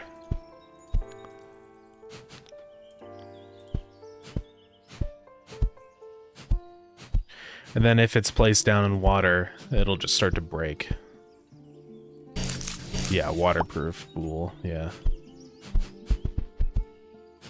It's basically what we need. Let's grow freaking pumpkin down here. It would be kind of funny if the farm plots were like instantly watered themselves since it's underwater, but yeah.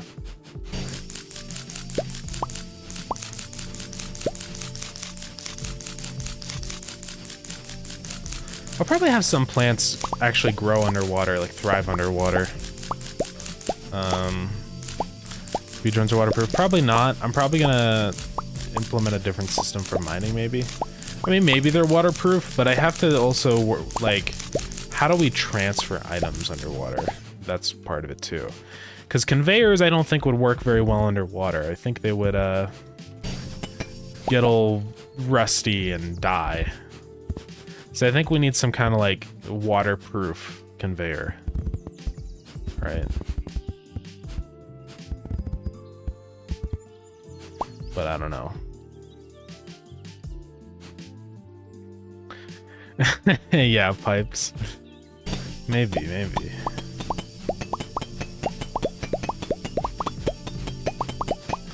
We could have the pipeline, yeah.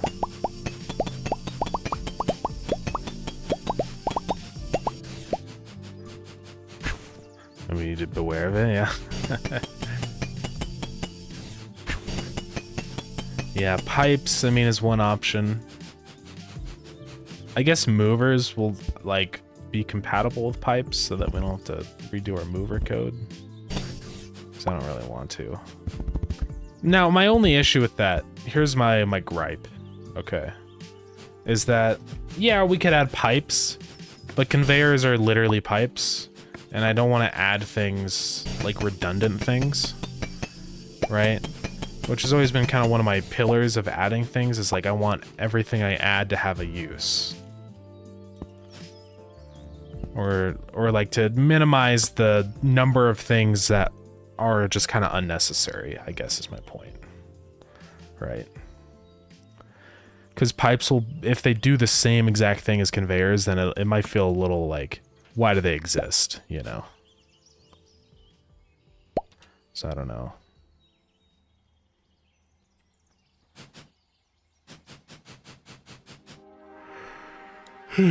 Yeah, I don't know. It's tricky.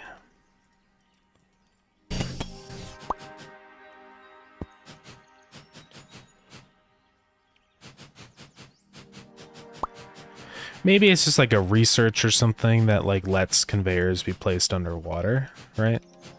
And maybe there's just some machines that never can be. So for example, like a crafter, if you place it underwater, it just immediately starts to explode, right? Or if you do any kind of like, or maybe we could do the same thing with like Tesla coils where they have to have like a research to upgrade them to be waterproof kind of thing. So I don't know why these are zapping. Oh, that's weird. It turns off the water shader when I hover over a Tesla coil.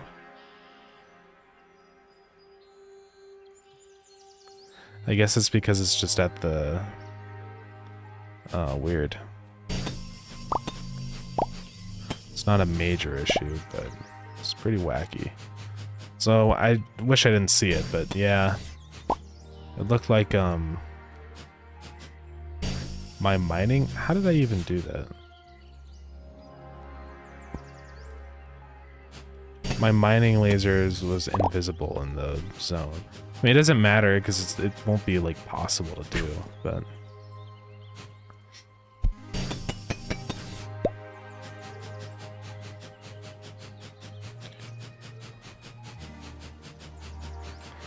Yeah, I don't know. Plant. Yeah, the burner wouldn't be able to burn and stuff, so maybe like this kind of place, like you have to do solar. Right? Something like that. Like there could be interesting constraints with a different planet like this. Now, this would all be avoided though if we have solar underwater. Why is that not a... Oh, right. Because there's not much much light that gets down here, but I don't know. One thing I thought about on this planet is geothermal vents. Like deep sea steam vents, right? That spawn around. And maybe they're just static, like they don't change like these ones do. It's almost like a tile type of thing. So I thought it could be interesting if you put a geothermal plant like on top of those. That could be like a power source for on this planet, right? Could be interesting. The only problem though is that it seems extremely easy to do that though, to have a geothermal plant. Like I want there to still be somewhat of a challenge. So I'll have to think about that.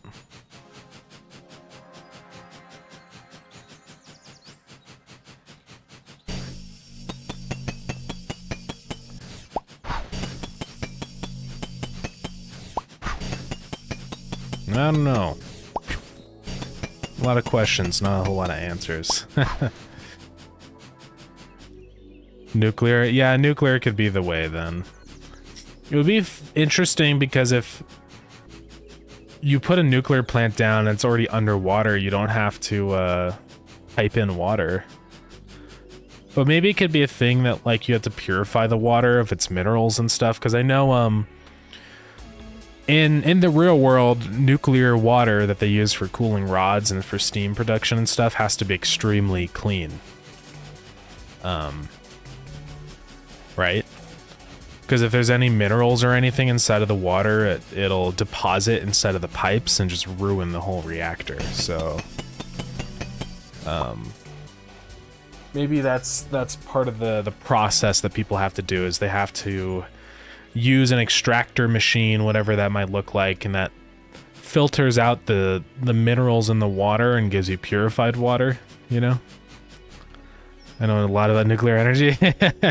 Yeah. I don't know, nuclear's cool, so I mean, I've researched it.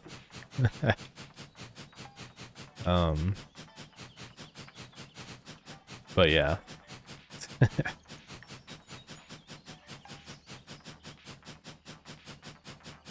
Because I want there to be, like, I don't want nuclear just to be a breeze to set up.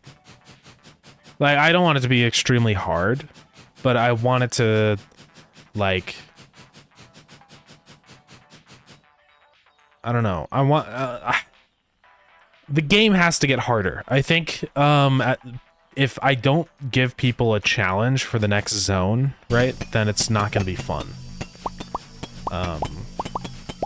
I think that's a gripe I have with a lot of games when there's like new zones that you go to and stuff, especially like fighting games specifically. You know, like a dungeon crawler or whatever. Like you go to the new zone, it's just the same combat. It's not actually different. That always kind of irks me. Right? I want, when people go here, I want them to be like, oh, I've got to figure out a whole new way to make power. I've got to do this whole different thing to build stuff, you know. I want there just to be new challenges that people actually run into. Yeah, centrifuge. Basically like a centrifuge. I don't know, maybe we'll do like a distiller.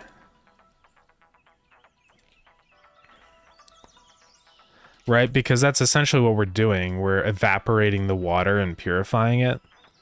So it'd be something like this. These are wacky machines. Wacky little things, by the way. For beer. But it's the same idea, it's just you're distilling liquid. These distilleries are different. Well, no, it's the same concept, because distilleries, what you do is you evaporate the alcohol and it purifies it. It makes it concentrated. It leaves all the bits behind, all the contaminants. And that's essentially what we're doing with the water. So maybe it's like when you harvest the water, it gives you like mineral enriched water, mineral water. And then you have to convert it into regular water. Something like that. Yeah. That's probably what we'll do.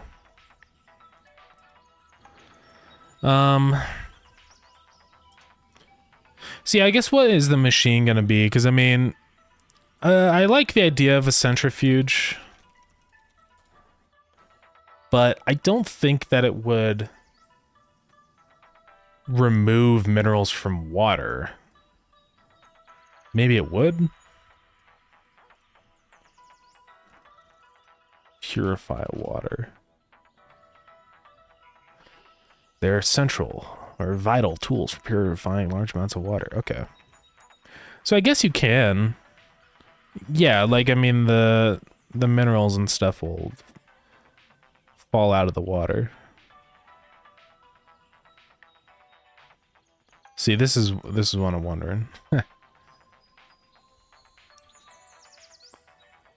Salt water is denser than pure water, but it is not the salt ions that are so heavy.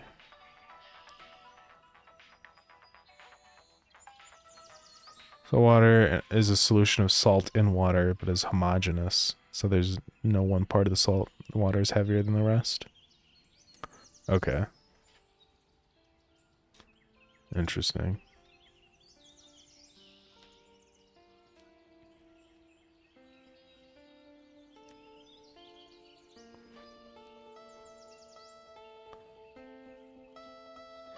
So I don't know if it would work if, I mean, is it like, 'cause the minerals I presume are dissolved into the water, right?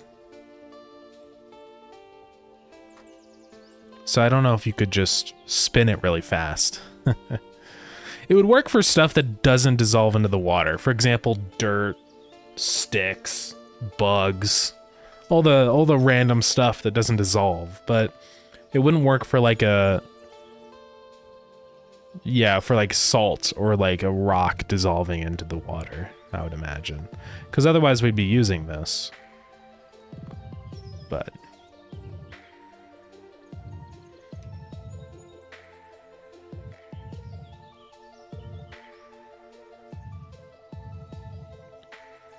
because I think centrifuges are mainly for separating types of liquids from each other. But then it would mean that the ocean would have layers, and so it'd just be weird. We just need a, like, how to remove salt from water. I mean, I know how, you just do, you just evaporate it, you know? Yeah, boil the water and catch the steam, right? I mean, it's pretty straightforward. Distillation. Or reverse osmosis, but nah. Distillation. Because that's how we remove sulfur water in desalination plants.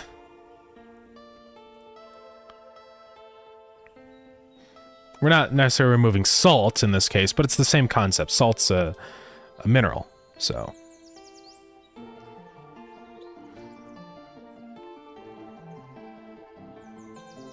Reverse osmosis desalination plant. That looks like a Factorio build.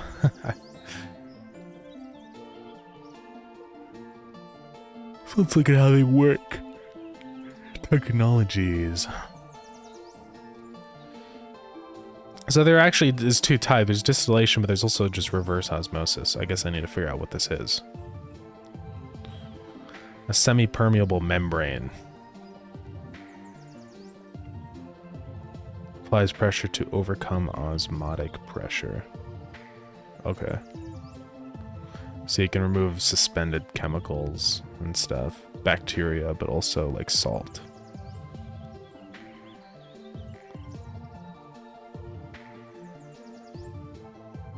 Yeah, removing the salt and other effluent materials from the water. Water.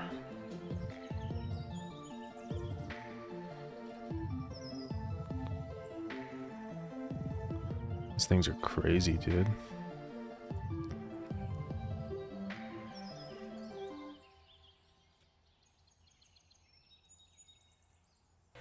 What would I call it? Because I can't call it an osmosis or...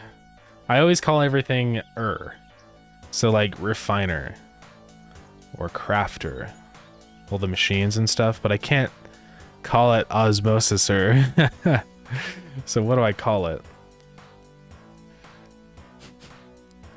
I mean, I guess not everything is called that, right? One day I was walking back to my base, but I heard a hissing sound, a Like the foundry is not a alloy, or I thought about that though. The desalinator purifier, the deosmosisinator. Yeah. So what's that, Radiant Wisp? Yeah, I could just call it a purifier. That would honestly be the most, I think, intuitive word, because desalination is not a easy word. Like, because we have to think of this in terms of also, like, obviously for anyone that speaks English, desalination, it's not a weird word, but in other languages, there probably isn't a direct translation for desalination, you know? But there is for purifying, like a purifier. I'm sure that has easy translations. So I don't want to make our translators work too hard. We call it a purifier. I like that. Because, I mean, that's what we're doing. We're purifying the water, essentially, right?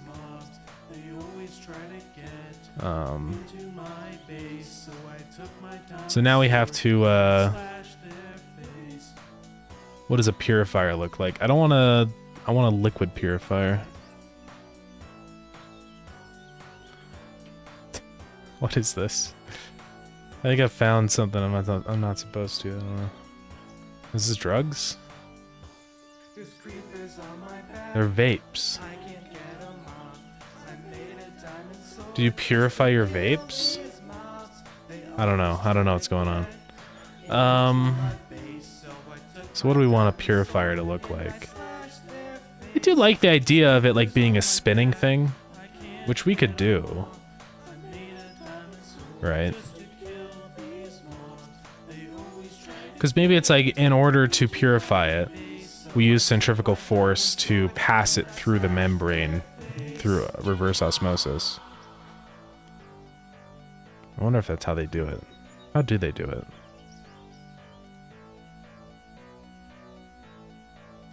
I do like me some spinny things, yeah.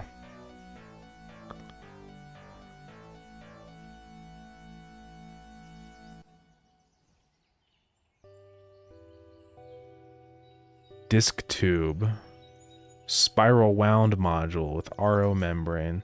See, I feel like they spin it around and it forces the water to go through the membrane, but I don't know.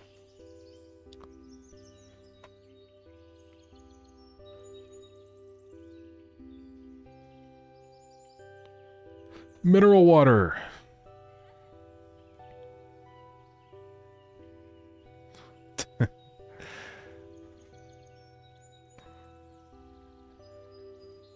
Yeah, see, it contains various minerals such as salts and sulfur compounds.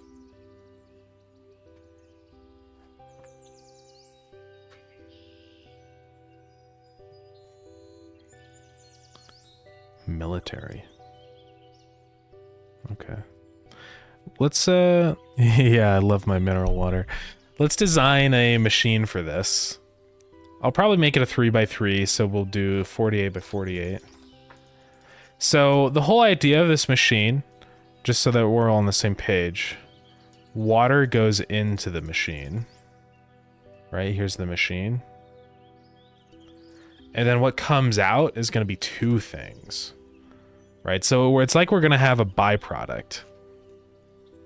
So what's going to come out of this machine is good old water. Love my water. We'll make it like a teardrop.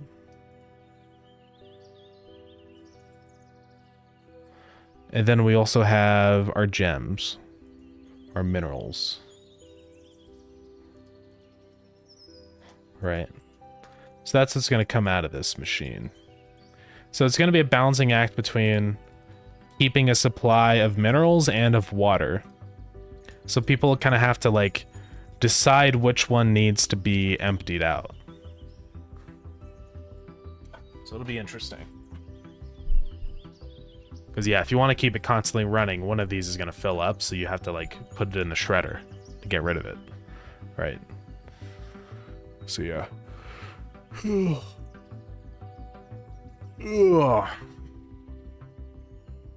Ad is over, sorry about that. Alright, let's get going. So it will look kind of like a centrifuge essentially. I want it to have like a square foundation. So we got the hydro extractor. I can take a look at that. Hydro extractor. Like these?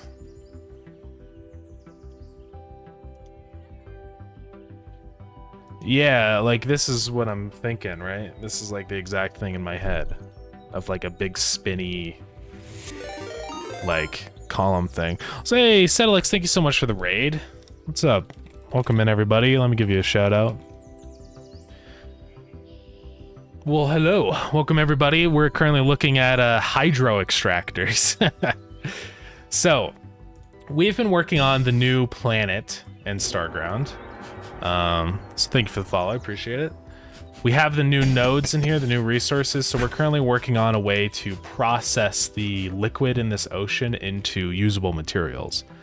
So we're looking at different machines.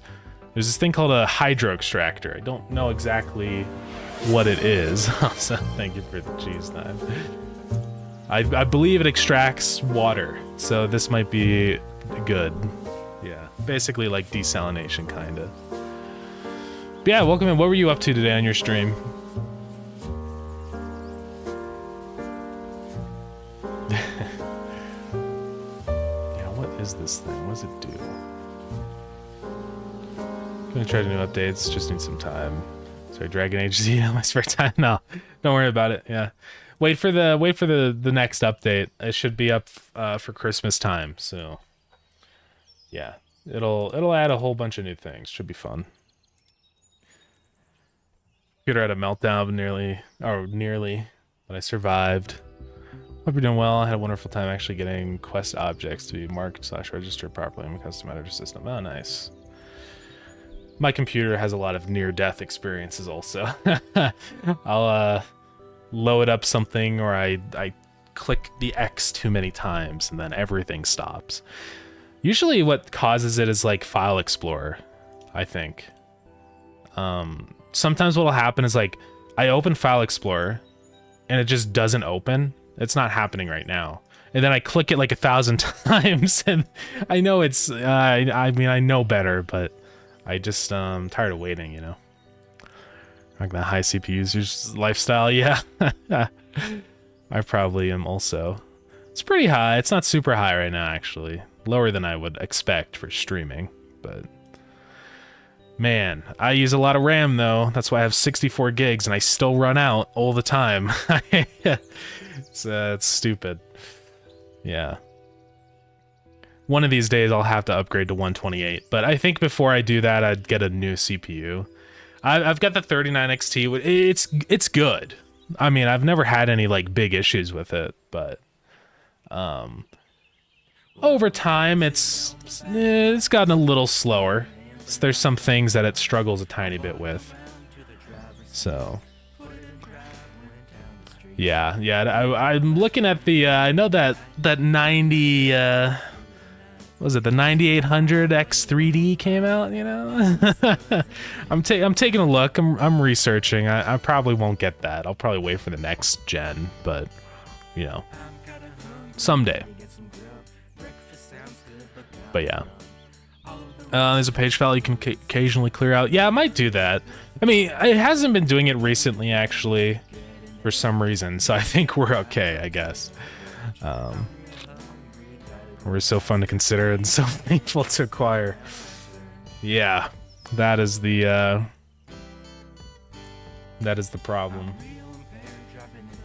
It's really fun to plan out your PC build, but then when it comes time to actually pay for it, it's like... it's kind of expensive, guys. Yeah. Okay. Yeah, this is pretty freaking epic. The hydro extractor. It basically does what we want. I know it's for textile processing, but it's the same idea. You put some wet material in. There's like a grate, which can be our permeable membrane for a reverse osmosis process. And then it uses centrifugal force to push the water against the walls into our membrane and filter out the solids. Yeah, advanced salad spinner, basically. Yeah. It looks nice. Fortunately, there's nothing here available in that series apart from the... Oh, yeah, the 9950X. Guess you'll just have to, yeah, I guess so. Too bad. Oh, man. I would get that if it wasn't so ungodly expensive, but I don't know. I just don't know if I need like a 16-core CPU. I think just getting a newer gen CPU in general would probably be plenty for me, because I don't really do much that actually fully utilizes my CPU. So one of these days. I'll have to get a new graphics card eventually. I'm vibing with my current one though. I mean, I've got no gripes. I have a 3080 Ti, which is good. I'm not going to be upgrading anytime soon. It's just too expensive. Hope your transition. Yeah, Unreal Engine. Yeah, does Unreal use a lot of CPU usage?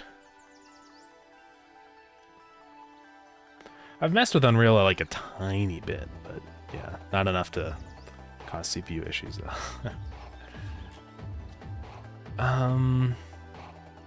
Yeah, this is a pretty cool machine. I like the vibe of this. It's basically exactly what I was about to draw. So it's gonna be a cylinder that spins around in the center. So let's draw it.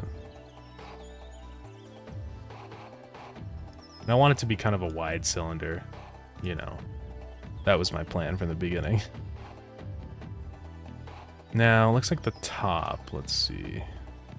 I'll have to figure this out. So the only issue with using this tool is that it doesn't really get the right perspective. I'll just drag this down. So we'll just go like 60 on that. And then let's copy the bottom like this. There we go. And then reposition this until it's in the right spot. I probably won't have it be too on the top. Let's bring it down a bit like that maybe. Like right there. Okay, let's swap the colors so I can see better. Oops. Oops, I did it again. Okay. So, we're gonna have like a base down here. So it's gonna have like a platform that the spinny bit sits on. And then here we're gonna make the sides a darker color. Well, for now we'll just make the top a brighter color because it's gonna cause issues.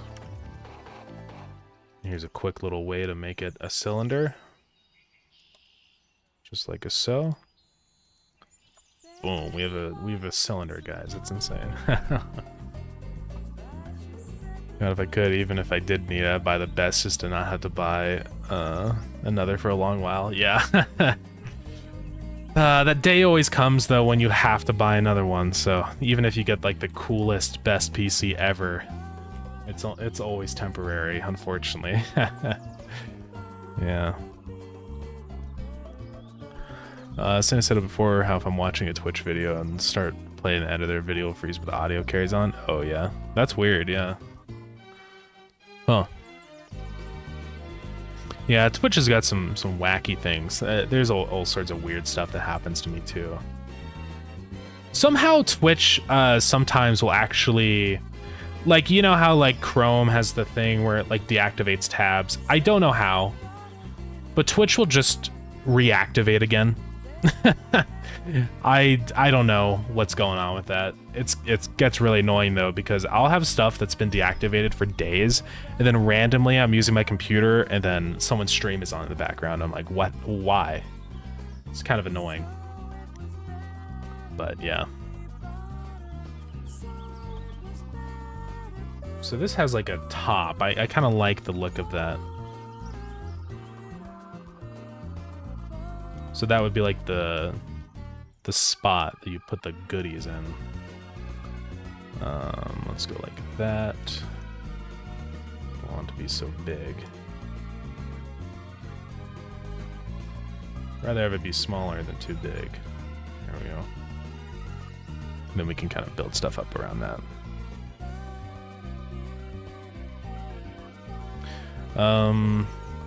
Yeah, how's the stream going? It's going good. Just planning out some new planet stuff. Yeah. It's looking good. The sand, I think I'm pretty happy with how that's going. The water effects all set up, so things warble. And yeah, as you can see, resource spawning is working just fine. I'm gonna add more variations to these like basalt rock cylinders because obviously these start to look a little repetitive when it's all the same thing. And then I have to throw in our resources: uranium, cobalt, and gemstones, which is what we'll get from this machine. So I mean, yeah, we'll do all that. So yeah, I think what might be kind of cool is if this has like holes on it. I don't know if this is what we want. I'm just gonna experiment with this. But it might look kind of cool if it has like a mesh. I don't know. How would that look cool around the outside? Maybe. We'll see about that. Let's look back at our reference for hydro extractor.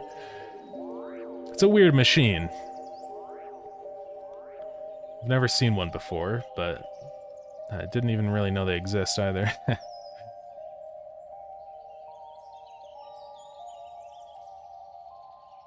It looks like what we need.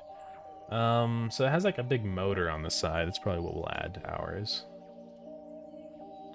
So it looks like it's kind of lifted up on top. I'm assuming so that the water can drain down and out. So we'll see what we want to do with that. I do like the shapes it's got going on though. It's kind of I don't know how to explain it. It's very smooth on the corners and stuff. It does make me think of water. So maybe we'll do that kind of shape, that wavy shape. Ever seen a washing machine in the spin cycle? I mean, yeah, it's basically the same thing. Yeah, if we're being honest, it's just a washing machine, kind of. But it's cool and industrial. It's totally different.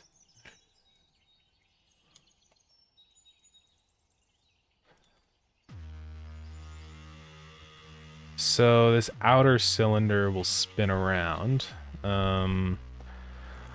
Let's see.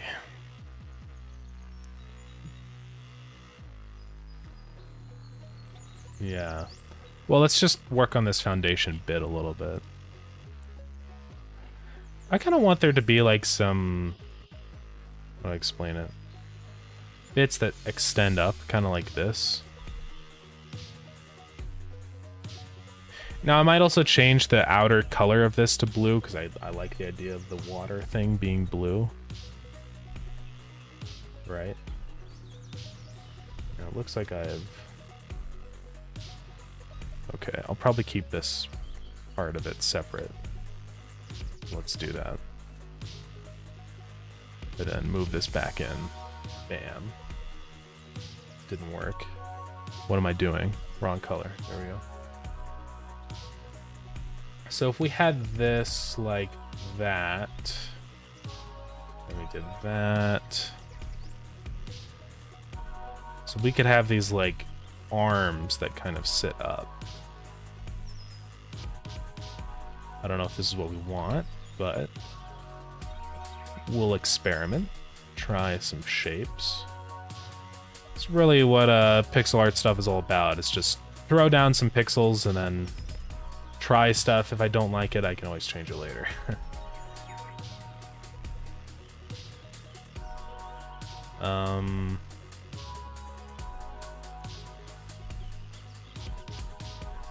Let's see. I think the shape is boring. It does, yeah. I think I could make the edges kind of like this. Like, not rounded, but diagonaled off? What? I don't even know what to say. Like, what is the word for that? Chamfered? I do with the flip plugin. I'm just dumb. And didn't use it, so...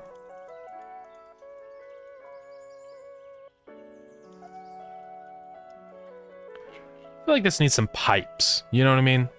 Like, I feel like a centrifuge type of thing like this that's extracting water would need some pipes going around. I also think that the perspective on the top here is just not really quite right. I think I need to redo this. I think it's too side on, so this needs to be, if it's going to be 38 wide, I think it needs to be, so half of that would be 38. What is half of 38?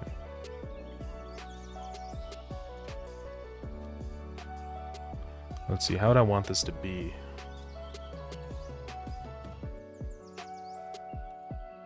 I don't know. I guess it's just whatever looks good. I feel like that looks better, though, than what was down there before, so we're gonna do that. Yeah, we could do pipes at the base. That could be cool. Oh, I should have colored this differently. Well, let's just do this, and then...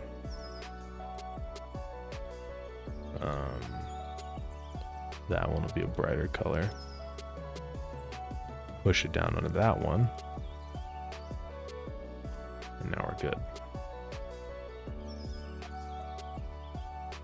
Connect those bits. Okay.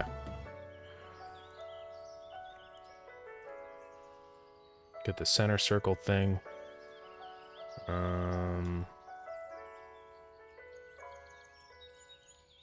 That looks like it's in the middle mainly, right there. No. It was in the middle before, was it? No.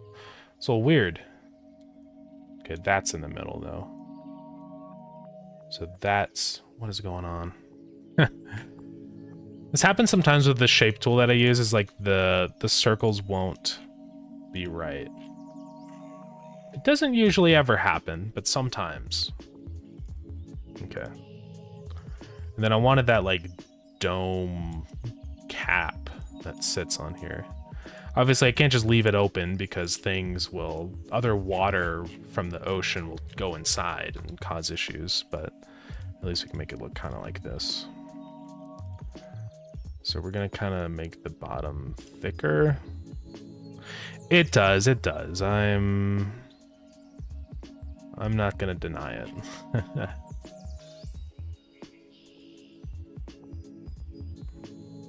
It's good enough for now. I think I'll also do some anti-aliasing on the sides, just so that it looks more rounded instead of being such a sharp transition from the top to the side. Let's move that into a square.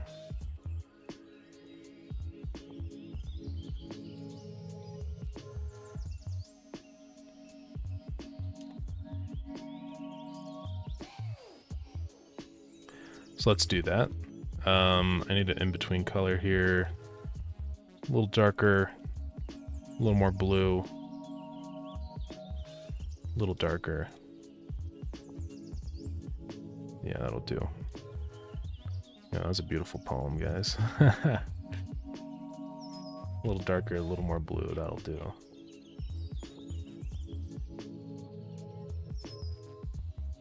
Okay. So I kind of want these to be different. I want it to look like these are like angled in. So I want to do this.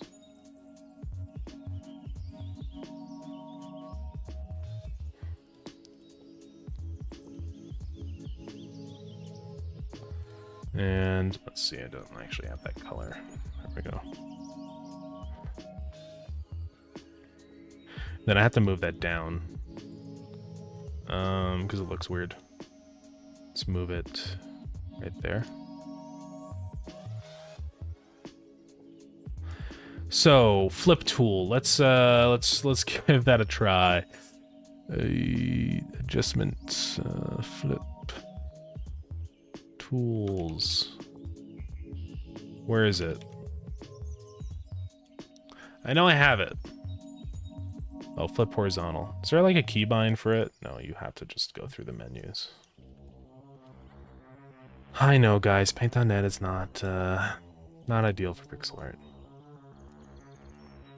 Maybe one day in the far distant future I'll upgrade. We'll see.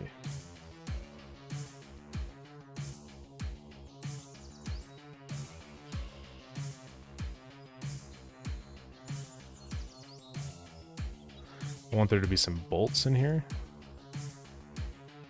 You know, bolts. You guys know what bolts are. I feel like this whole cylinder needs to go up. Just a tiny bit. And I think the back of this can go down a pixel.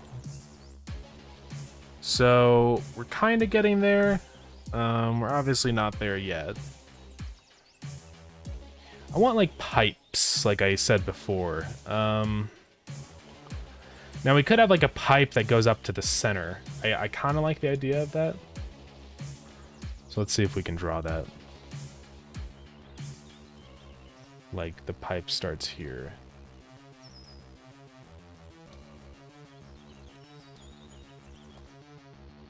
And it just kind of attaches to this middle bit.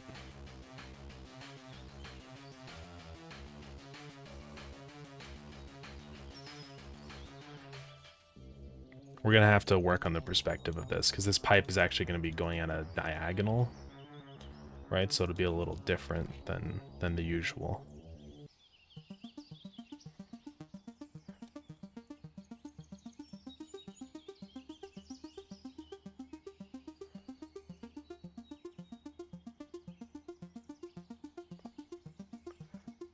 Because the top of the pipe, so we're going to need to bring this up a lot. Also, it's too thick right here. Is that the same thickness? 6 and 6. Yeah, we're good.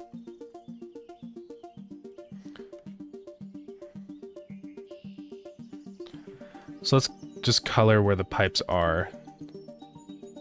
So the top of it really is like this.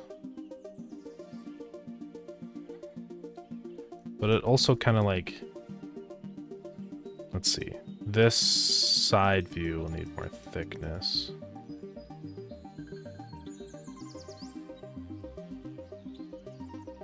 So the pipe will kind of go down into it like that.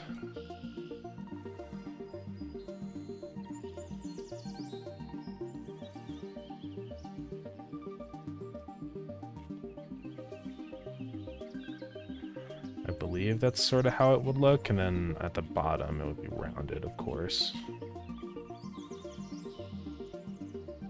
It's a little quirky. It's probably not the right perspective that I'm doing here, but...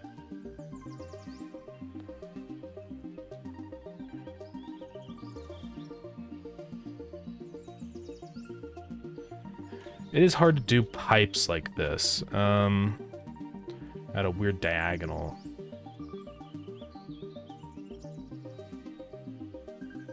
Bring that down.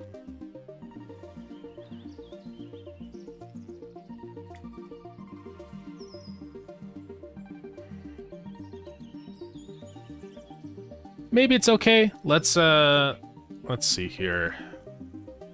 Just thinking about this in my head.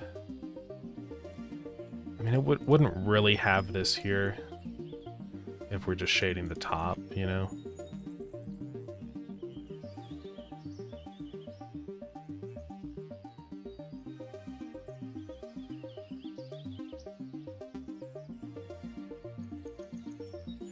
It would just sort of be like that on the top.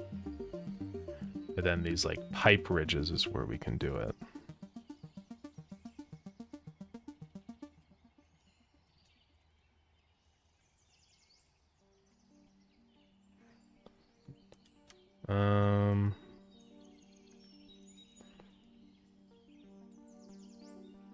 So we'll end it there, so it's like the pipe's going past it. Still think this needs to be thicker on the side. Like way thicker. This is going to be basically half the width of the pipe up on top, so... Hey, back up, what's up? How's it going? Something like that, probably.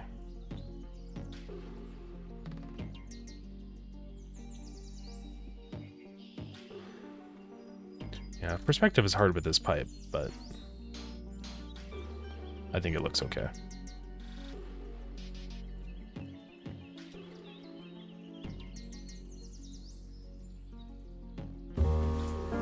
Let's go. Cheese time. I need to work more on my Twitch overlay stuff. No, man, I gotta work on this though. That's the dilemma, isn't it? Is trying to split your time between like streaming stuff and actual game.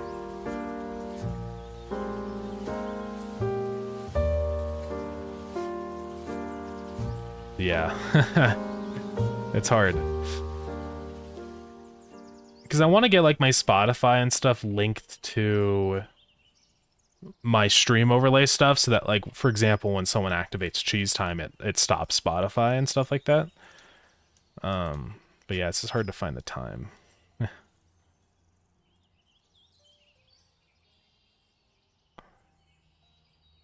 Ignore the fact this pipe is green. We're going to change that. I'm just kind of getting the positioning of everything set up. I'm going to raise that up so it doesn't look weird. And down here, maybe I'll have like a thicker, let's see, like a connection point.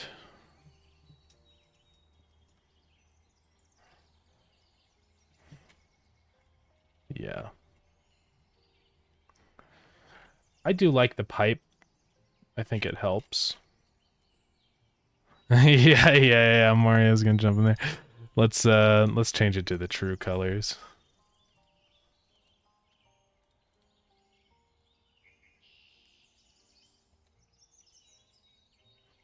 Now the only problem with that is it's a little blends in too much with the cylinder. What other color could this pipe be? Could be a red pipe. Maybe.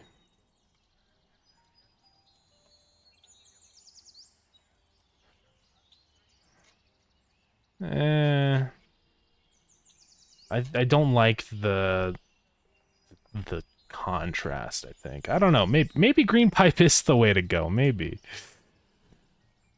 like a more darker, more dull green pipe or something. I don't know. Let's also raise this up. This is irking me. Okay. It's hard to say. This also needs a shadow down here. Just looks odd without it.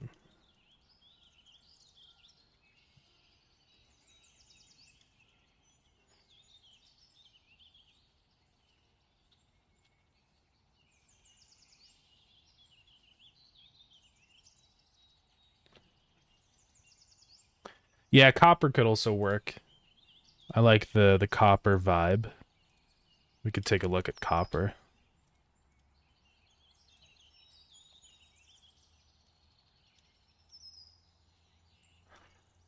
Copper's not too bad. Cobalt or uranium pipe? Maybe. Uranium pipe would be crazy. Well, it'd just be a green pipe then, yeah. I need to add some, like, darker... You know, I think I kind of like that. It's hard to say, though. Cheese pipe. Green pipes are also copper. That's true, yeah, if it oxidizes. Although, to be fair, this is going to be underwater, so I don't think it would oxidize, because there's no oxygen. So... Are we going to do a shine mark on the pipes here, like that? Wouldn't be opposed. So this is just odd here. I think it's because these don't line up. That's better. Water is oxygen, I guess, but does it have to be free oxygen to oxidize, or can water make things oxidize?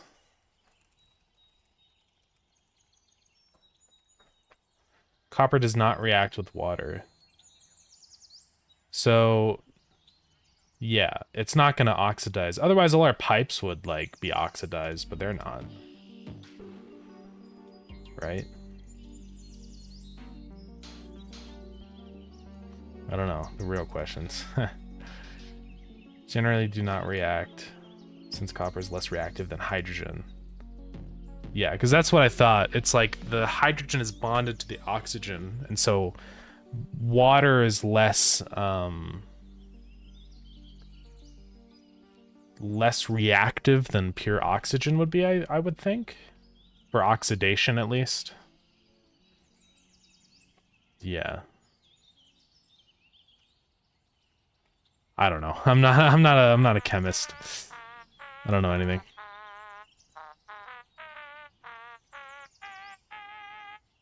Because who laughs laughs the best, yeah. What else do I want to add to this centrifuge? Not centrifuge. Hydro extractor. I know the hydro extractor doesn't have a pipe, but it's okay. I want a pipe on my hydro extractor. Now it does have the motor. We could add in like a little motor on the side somewhere, maybe. It also always has this like pipe for draining out the water at the bottom, right? If you look at these things, it always has that like extra pipe, right? Or like on here, the pipe. I do love a good hydro extractor. Freaking love hydro extractors, man. I totally knew what they were before now. Yeah, definitely. So let's add a motor maybe over here.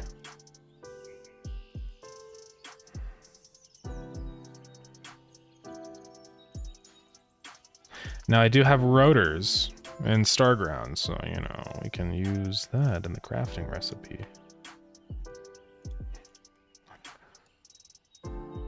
And this I imagine will be like, I almost want it to be a bluish gray. You work in the hydro extractor industry? Let's go. Yeah. How's the hydro extractor business doing? Coming up 20 years. Sheesh. That's pretty cool. It's pretty cool. Do you think there's a, you know, a big future for hydro extraction, or how are the industry trends going?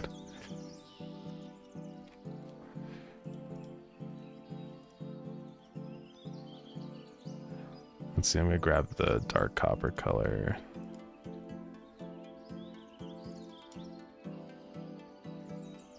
Hard to say. That's totally fair. Hydro extraction is you know, things change quick, right? You know, one day you're... I don't... You know, one day it's hydro, and then the other day it's extraction, so you never know what's going on, yeah. So I want this to have like a belt. You know, freaking epic belt.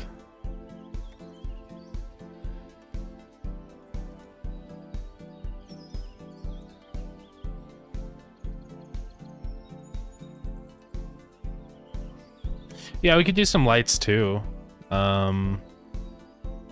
Could do that. I'll have to figure out where, but yeah. Let's see. I need to move the motor to the right so it goes into there.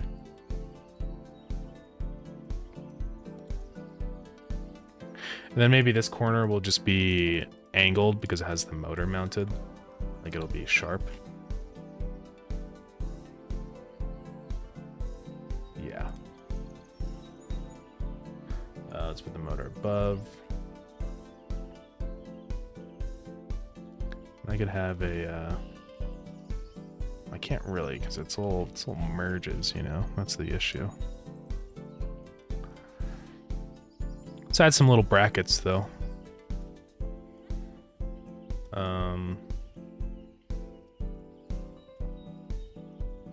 Gotta make sure our motor's mounted, you know.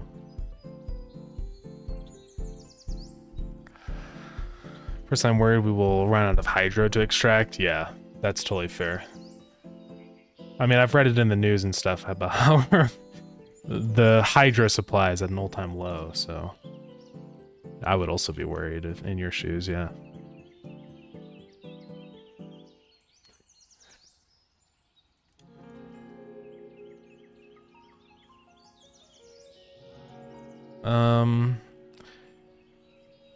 I think this is pretty much what I want. I kind of want to give the illusion that this the tube in the center is like above, like it's not just touching the platform, right? So we'll just add a little bit of shadow, and that basically does the job.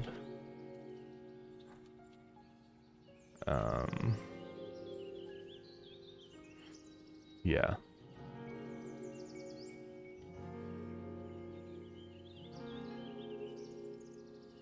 This really should go on top of everything.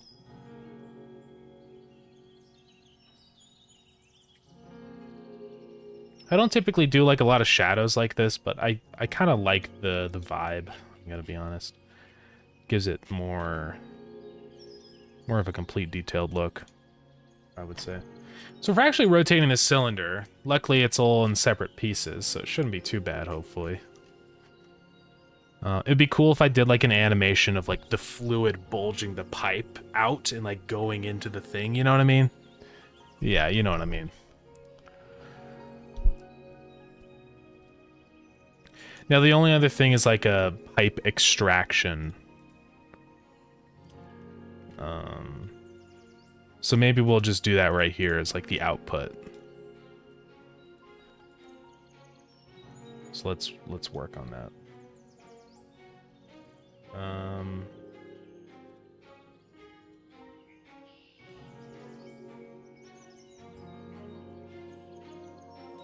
Yeah, that looks pretty good. And then we'll just have a little copper pipe out here. Kind of sticking out. Now I want this to like be pushed down. Might have to raise this up more. Yeah, the motor could vibrate too. That could look cool.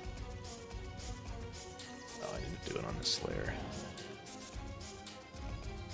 So back on this, we're gonna have the copper spout.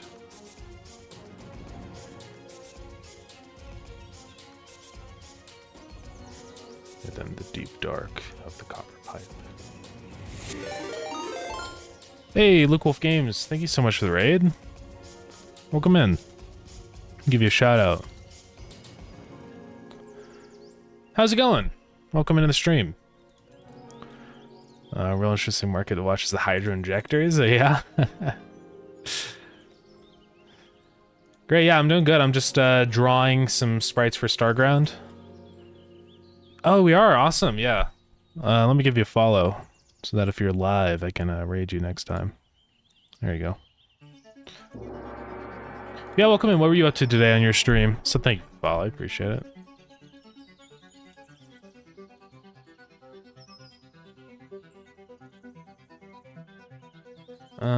Yeah, I think I need to anti-alias these corners just a tad. Well, that's too dark. That works out.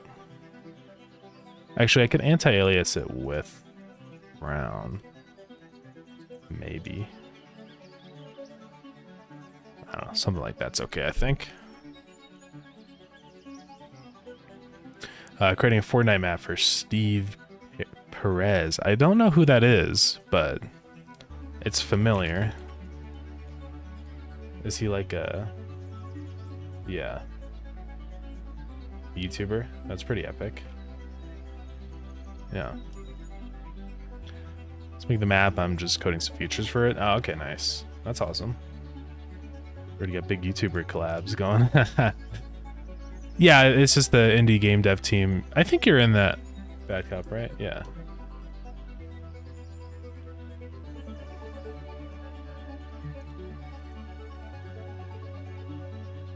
Awesome, yeah. I think this machine is basically done. I can't think of anything else to add to this, so it's probably about time for some outlining. The animation, I don't want to overcomplicate it because obviously we still have to animate it, so let's wait and see how that goes.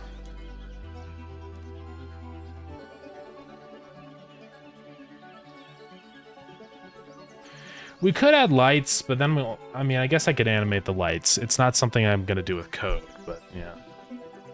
He's the cameraman for Lucas and Marcus, and he runs his own YouTube too. Oh, okay, nice. Yeah, that's awesome. I'll have to pop in the stream one of these days. Yeah, I'm just working on Starground. This is my game. Been working on since about last December. This is a new planet that I'm adding into the game, and so the whole idea is that this is underwater. We're gonna add more effects to make this look more underwater. I'll probably have like little bubble streams and stuff, and you know, but this is very early days. I've only been working on this for a few days, so the whole idea though is that we're adding in a new building to take in the water in this ocean and purify it. So you get two things out of that. You'll get water, but then you also get like the minerals that's in the water. So that's what the hydro extractor is all about. Am I extracting hydro? Yeah, definitely will. But yeah, it's going good. I'm just about to wrap up this sprite and animate it. We could add a little bar down there doing stuff if we want. Maybe it has like a couple lights. Something like that. I don't know. I don't know if lights really work for this sprite. I'll think about it when we actually get to animating and see what I'm feeling. For now, I think we're okay. All right, let's animate. We gotta get this out of the way. So this will probably be a... If we have like the water flowing through the pipe, it's probably gonna have to be a couple frames at least. Now, if we do 4, what we could do is have like the other parts of the water lead into itself, if that makes any sense. So we could probably do a 4 frame on this. So whatever 4 times 48 is. 192.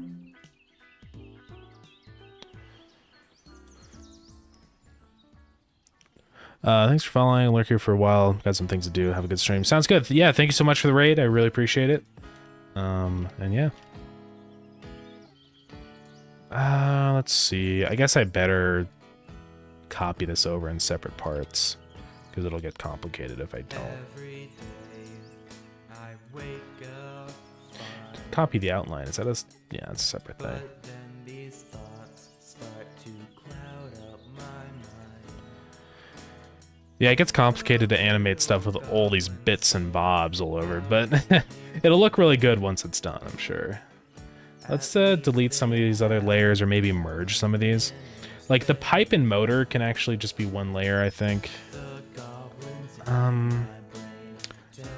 That has to stay above. Yeah, the motor and pipe. Let's merge those and then move it back up. Yeah. The shadows have to stay separate. Yeah, that's pretty much what we can merge. It's fine.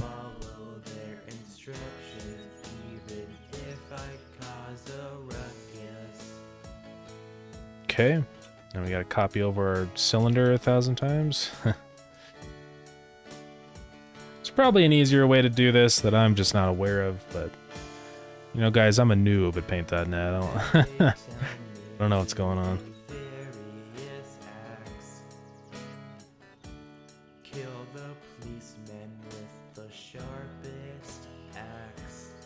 I've probably used paint.net more than anyone on this earth. Well, except the creator, of course. I mean, I've been using this program ever since I was practically born. Ever since I was like 4. It's insane. The goblins in my brain tell me what to do. I'd rather listen to them over you. Alrighty, we are all lined up. We can get rid of that weird layer. We have the outlines. Okay, now we can animate.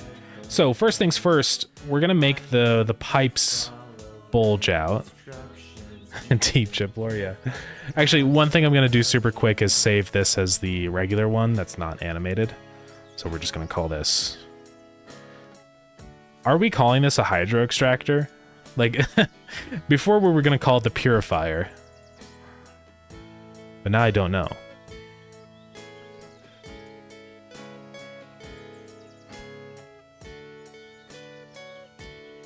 Hydro extractor.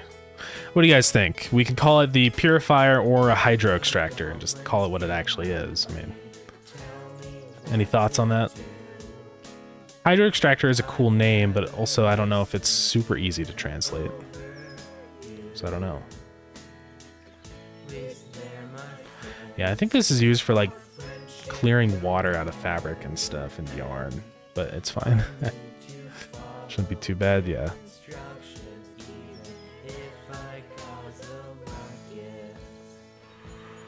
I don't know.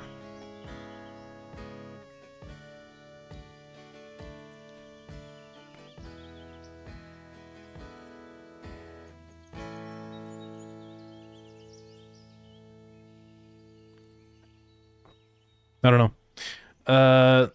Let's call it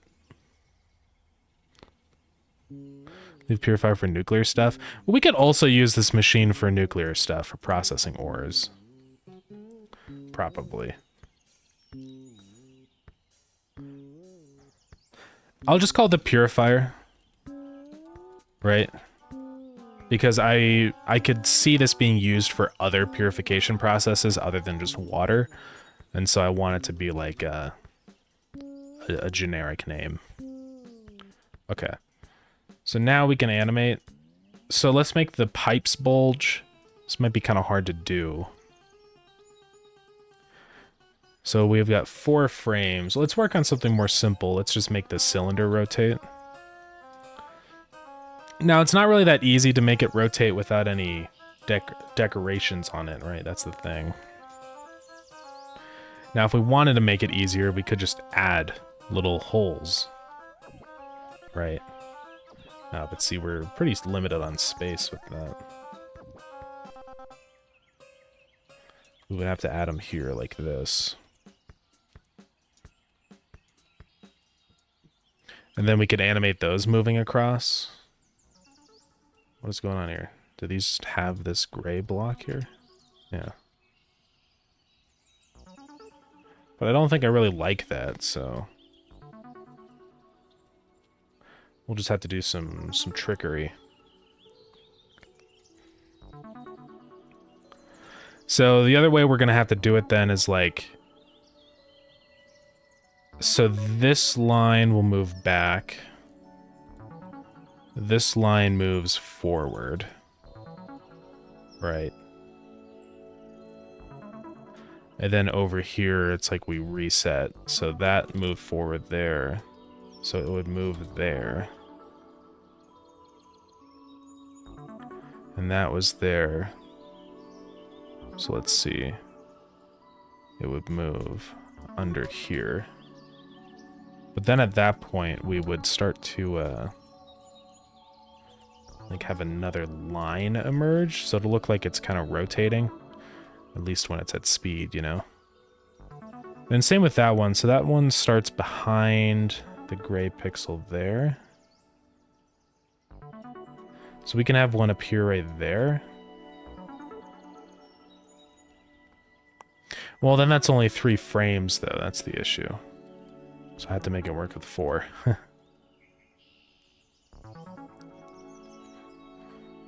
I mean, God, maybe we only need 3 frames, but I don't know.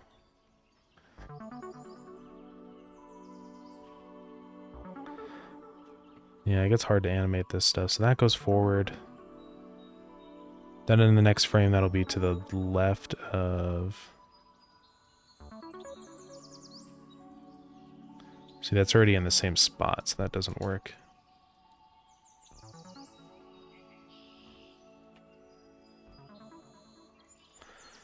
So it moves right, moves on top of there. Then this last frame, it'll move there.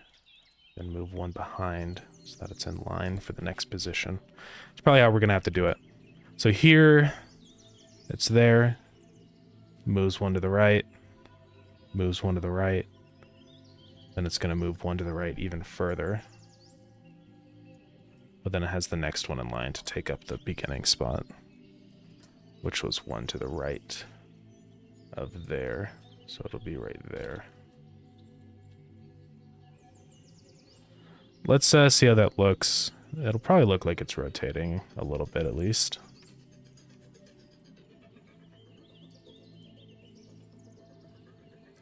It looks okay. And with the other motion of everything, I think it'll work out.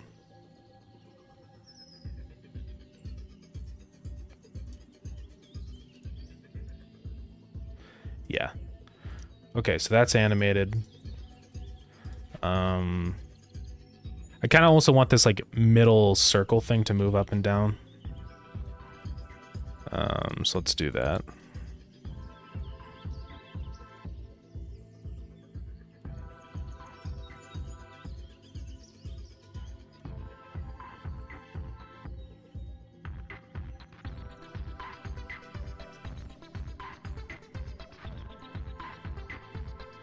Okay. Those won't move. Hey, thank you for the follow. I appreciate it. Shadows stay the same for now. So the pipes are gonna be going... You know what I'm saying? So let's just plan out, basically, to start with, just our positions for where these will be on the pipe. So I figured we'll just do, like, 3, like that. I'm just going to animate the sort of movement of those, and then we're going to actually get into making them different. You'll see. So we need this to be 1 frame before it goes into the next. Hey, Sebastian. What's up? Awesome, my bro. The best 2D artist, so I appreciate it. I'm definitely not the best. I'm absolutely sure there's people better than me, but I do appreciate it. So basically we want it to stay, move, move. No, that's if it was 3 frames. Move, move, move. So we need to break this up into 3 positions. So I'm just going to start with the bottom one to make it easy. So we'll go up by 2. So 1, 2, 3, 4. And then 2, 3, 4, 5, 6. So the idea is that by the time it gets to this point, this section of the bulge in the pipe becomes the starting one over here. So it gives it an illusion of looping, essentially, right? Now, I think these are going to actually have to go up more. So that goes up 1.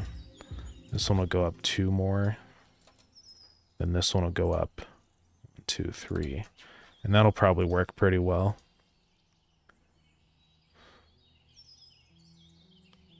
Yeah. So then we just keep working away at that. So this one will go up 3. 1, 2, 3, 4, 5, 6, something like that. Then this one goes up even more. I'm just going to copy this one and move it over, honestly.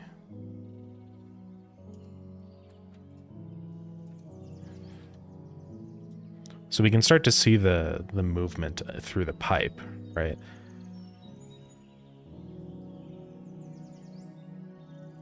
And it's going to look weird until we do all of them, right? So worry not.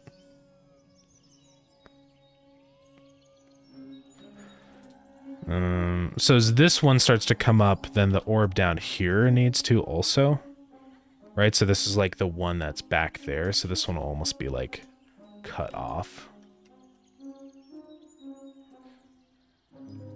Now we work on this one up here. So it starts there. It's going to move a few pixels ahead. It's going to move even more pixels ahead. Then here it just kind of gets lost. It gets like cut off.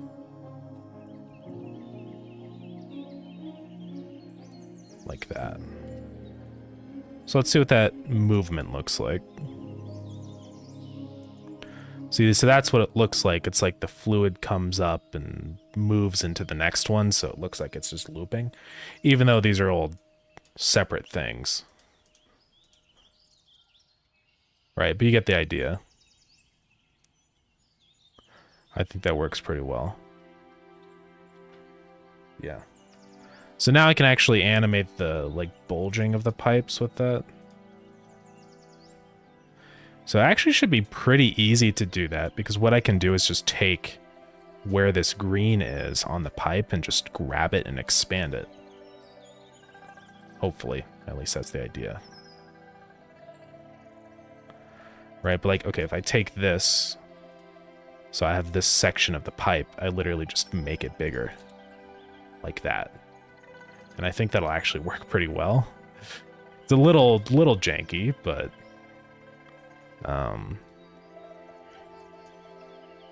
we can smooth out the sections where it looks weird. So let's see, we did that one. We have to do this one.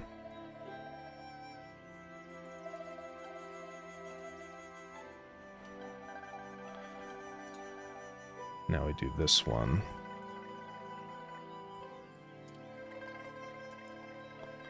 And then that one, it just kind of would be a minor expansion.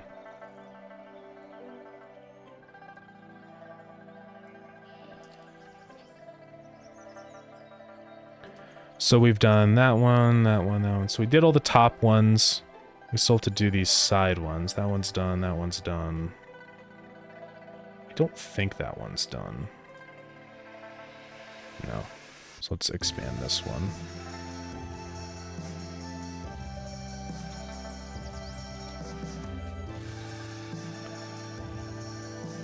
Now, this one has not been done, I believe. No.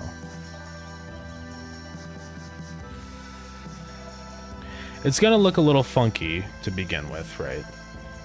Because there's gonna be a lot of spots in here where it like messes up the pipe, but we'll go through and fix all those. So let's just out of curiosity just take a look at what we have now. It's way too fast. You can kind of start to see the motion. Now, obviously, it doesn't look super good right now, but it's because I think we skipped on some of these.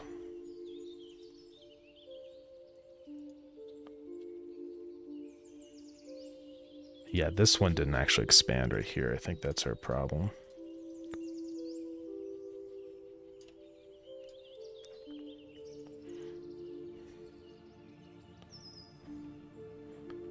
That one's expanded, because then it goes back into that one.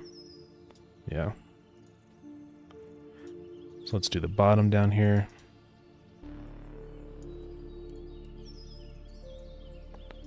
The middle spot right here.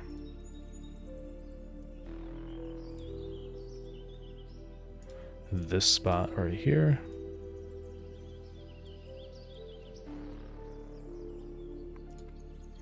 Then this spot and the other one, and then that should be all of them done.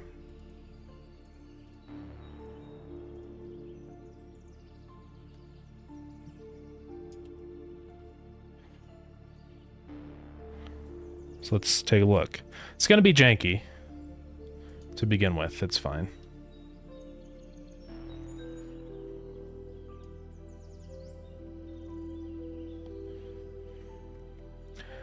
Yeah, it's janky, but we'll work on fixing it. You can see the motion, though, right? And that's what matters.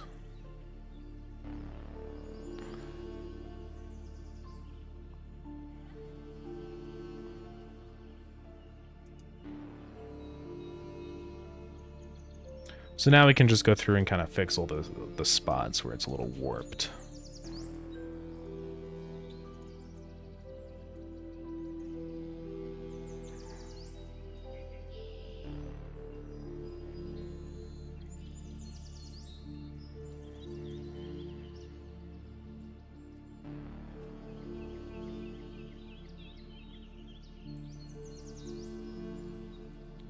So then it does it here. That's fine. Then we go back to here, which is the beginning again.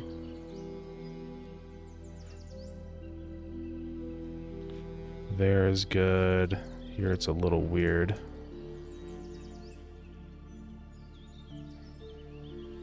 And that still looks okay, but this one is a little screwed up.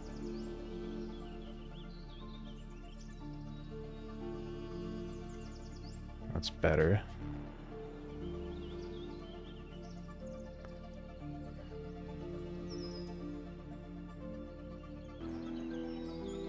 Backed over here, it bulges here. Then it bulges here. And then it bulges down into like the spout. So we have to fix all that.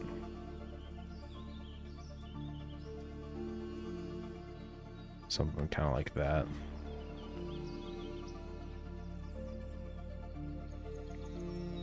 See how that looks.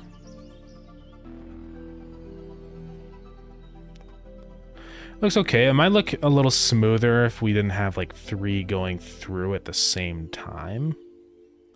Right? That might be kind of partially the issue with it. We could do just 1 at a time. Now the issue though is with 1 it'll like skip ahead. So like it'll, because we only have 4 frames, right? It means that like we'll have 1 here, here, here, and then here. So it might look a little jittery.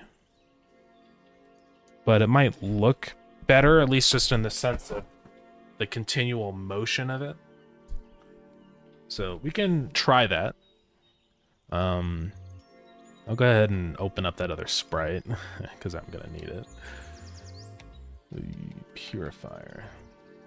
Need to grab this default pipe.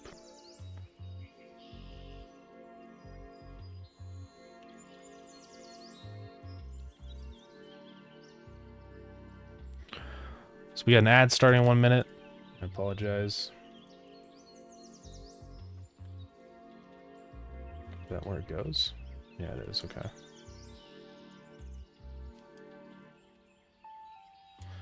I'm just going to animate an alternate version of this, just out of curiosity to see what it looks like, right? So we're going to do this, but only pay attention to each individual spot. So we get 4 frames. So we'll start the bulge down here.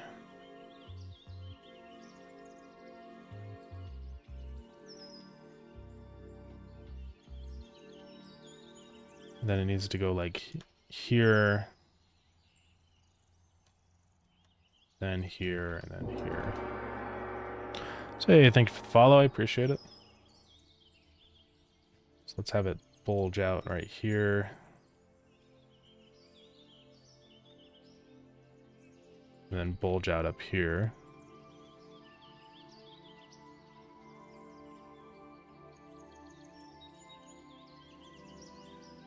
Oh, wait. Accidentally skipped our frame. That's okay. Let's just do this.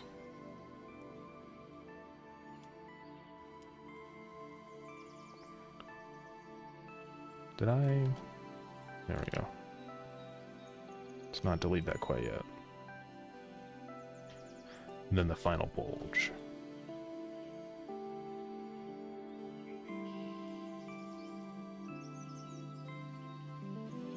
So let's see what this one looks like. Just an alternate animation.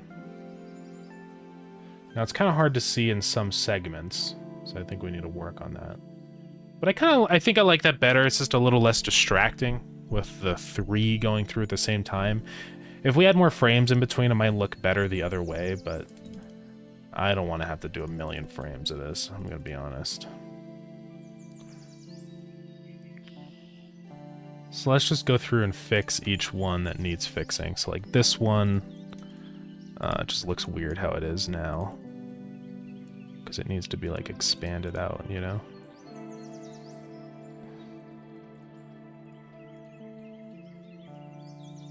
Sort of like that. That one's okay. And this one's weird because this top bracket just kind of disappears, right? Which doesn't look very good.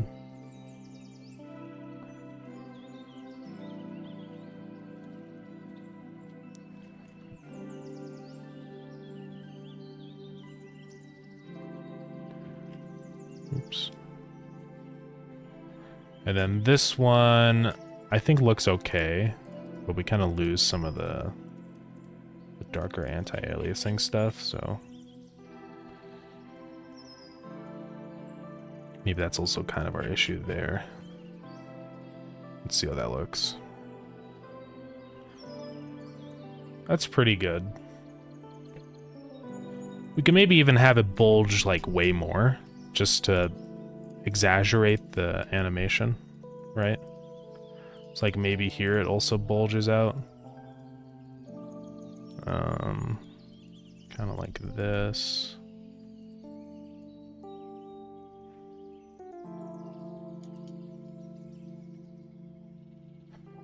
Just to make it really emphasized that it's bulging out.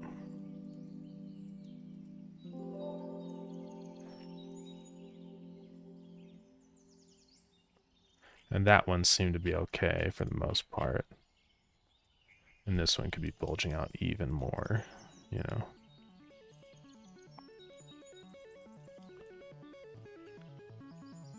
See how that looks. That looks pretty good. I think this corner one here could be bulging out more.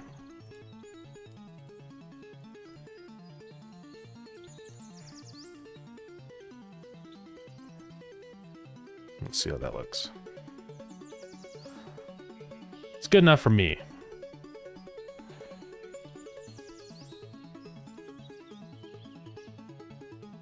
So I think that's everything except the motor. We have to animate that, so... Which this is a part of, so we have to extract it.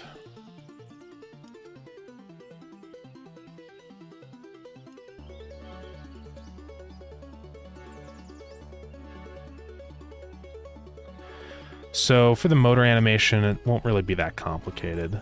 I'll probably have the belt kind of wobble up and down and maybe a tiny bit.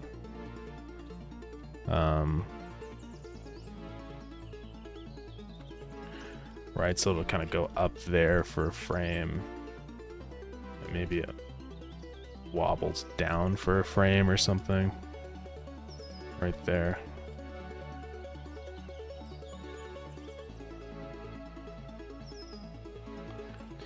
And it could also just kind of vibrate.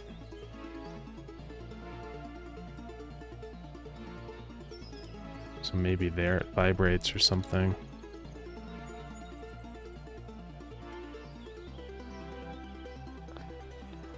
Then here it could vibrate out.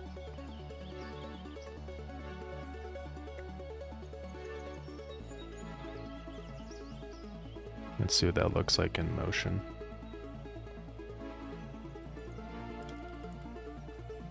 Yeah, that works, I think. Let's go ahead and try and merge everything together now and see what the full animation looks like, I would say. We may have to adjust the shadows here on this stuff. Yeah, especially like the motor movement. I just have to move it over a pixel. But it shouldn't be that bad. And with like some of this shadow stuff in here. It's gonna have to move. Just want to make sure this is all good.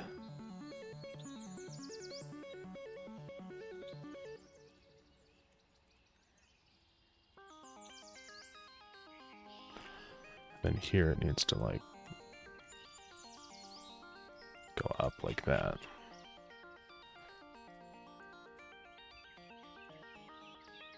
Actually, I need to do this on the motor. Okay. Any other shadow stuff?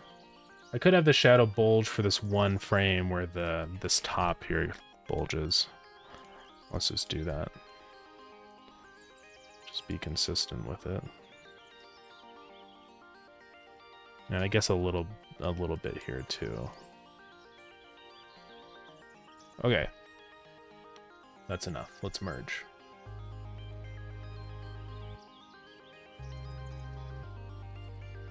Watch it just suck. That's way too fast on the FPS. It's not terrible. I mean, it definitely looks like it's doing stuff, which is the goal, right?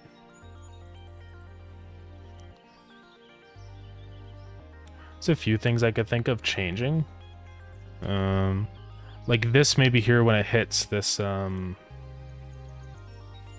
think maybe we anti-alias this color a little bit. So it's like it fades out.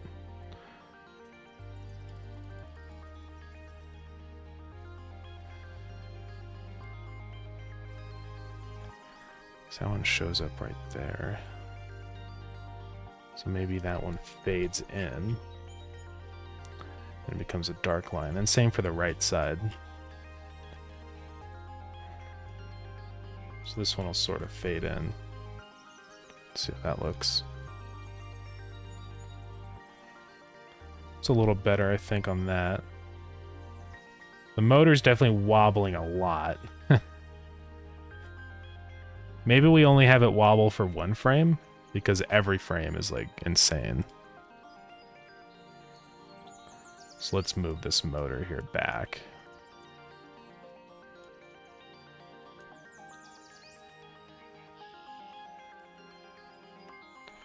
Sort of like that. Now I have to make a repair.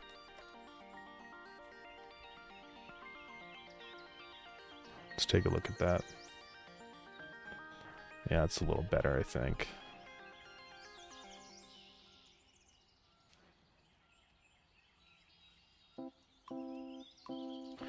I think the bottom of this also kind of, the pipe needs to wobble a little bit with this moving up and down. So let's work on that. Let's go there. So it can kind of go like that.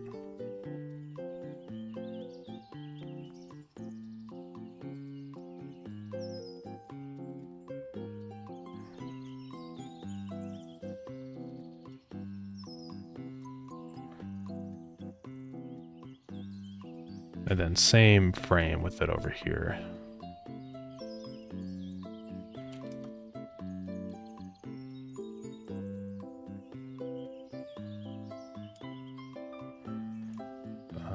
Let's see, where does it go? Like that, I believe.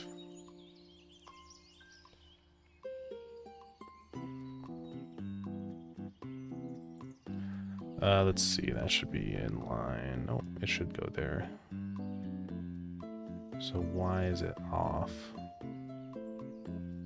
That's kind of weird. Here, let me just recopy this. So we're going to copy it on the edge of that pixel. So that definitely should be it right there. I could make this stand stay in place, and we can see how that looks. It might look a little better. Okay. So let's see what that looks like with the pipe kind of bending a little bit. Yeah, I think I like that a little bit better. A little more motion. And let's make this stand stay in place and take a look at that.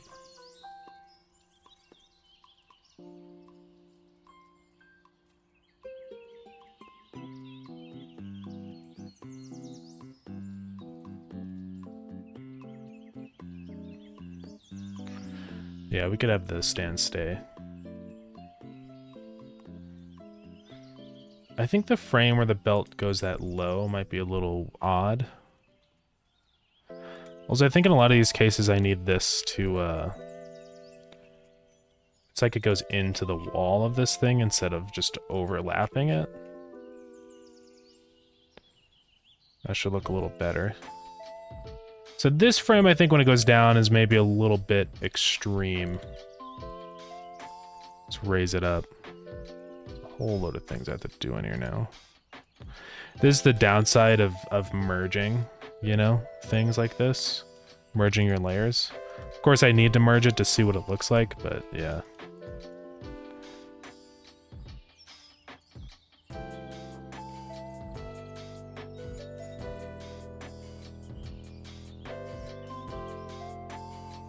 Let's see, it goes like that.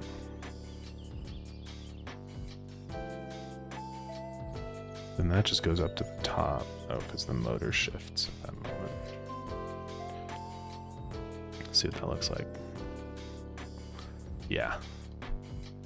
Just a little less wacky, I think.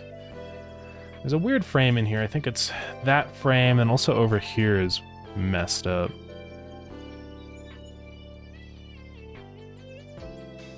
Let's try that.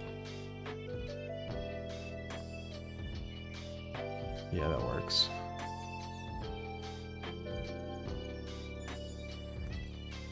We could also have the machine do the... I have another thing in-game where the whole thing can vibrate a tiny bit.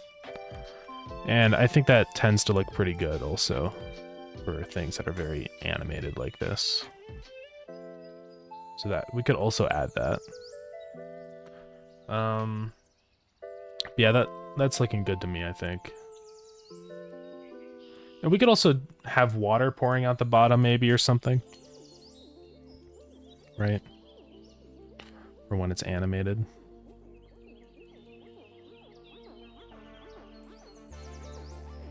It'll just be kind of random and messy because it's just fluid, you know.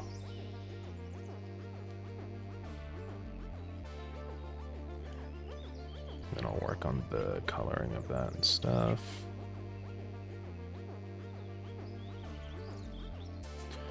Let's get our, oh, we did an in-between blue color. No, we didn't.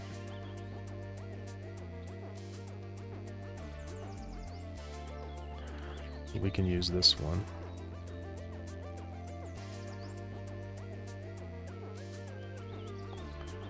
And use our brighter color with the highlights.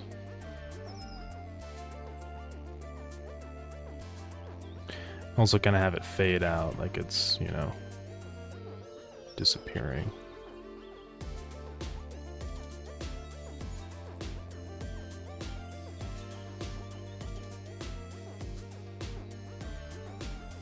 Let's try that.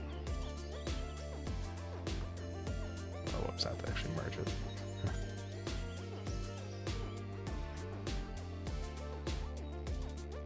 Yeah. Okay, yeah, I think that animation is done.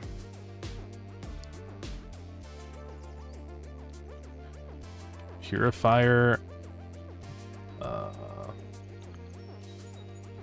working, I guess is what I'll call it. It's alive, great work. Thank you, thank you.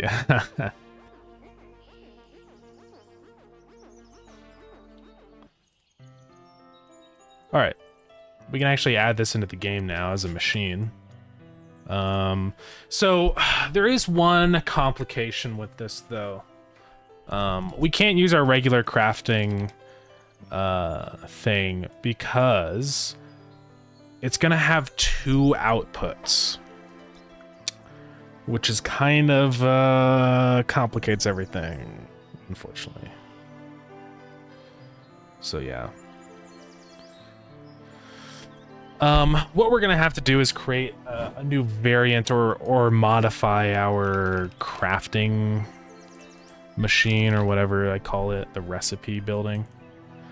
So this works for having one output slot, and it means that I can set up with recipes just very easily on this stuff, but it doesn't work when we have multiple outputs. It all breaks. I don't know why I didn't add support for that. It's kind of a big mistake if I'm being honest, but yeah, we're gonna have to modify this to allow a bunch of outputs. So, not gonna be that easy, especially with integrating that functionality with the display also.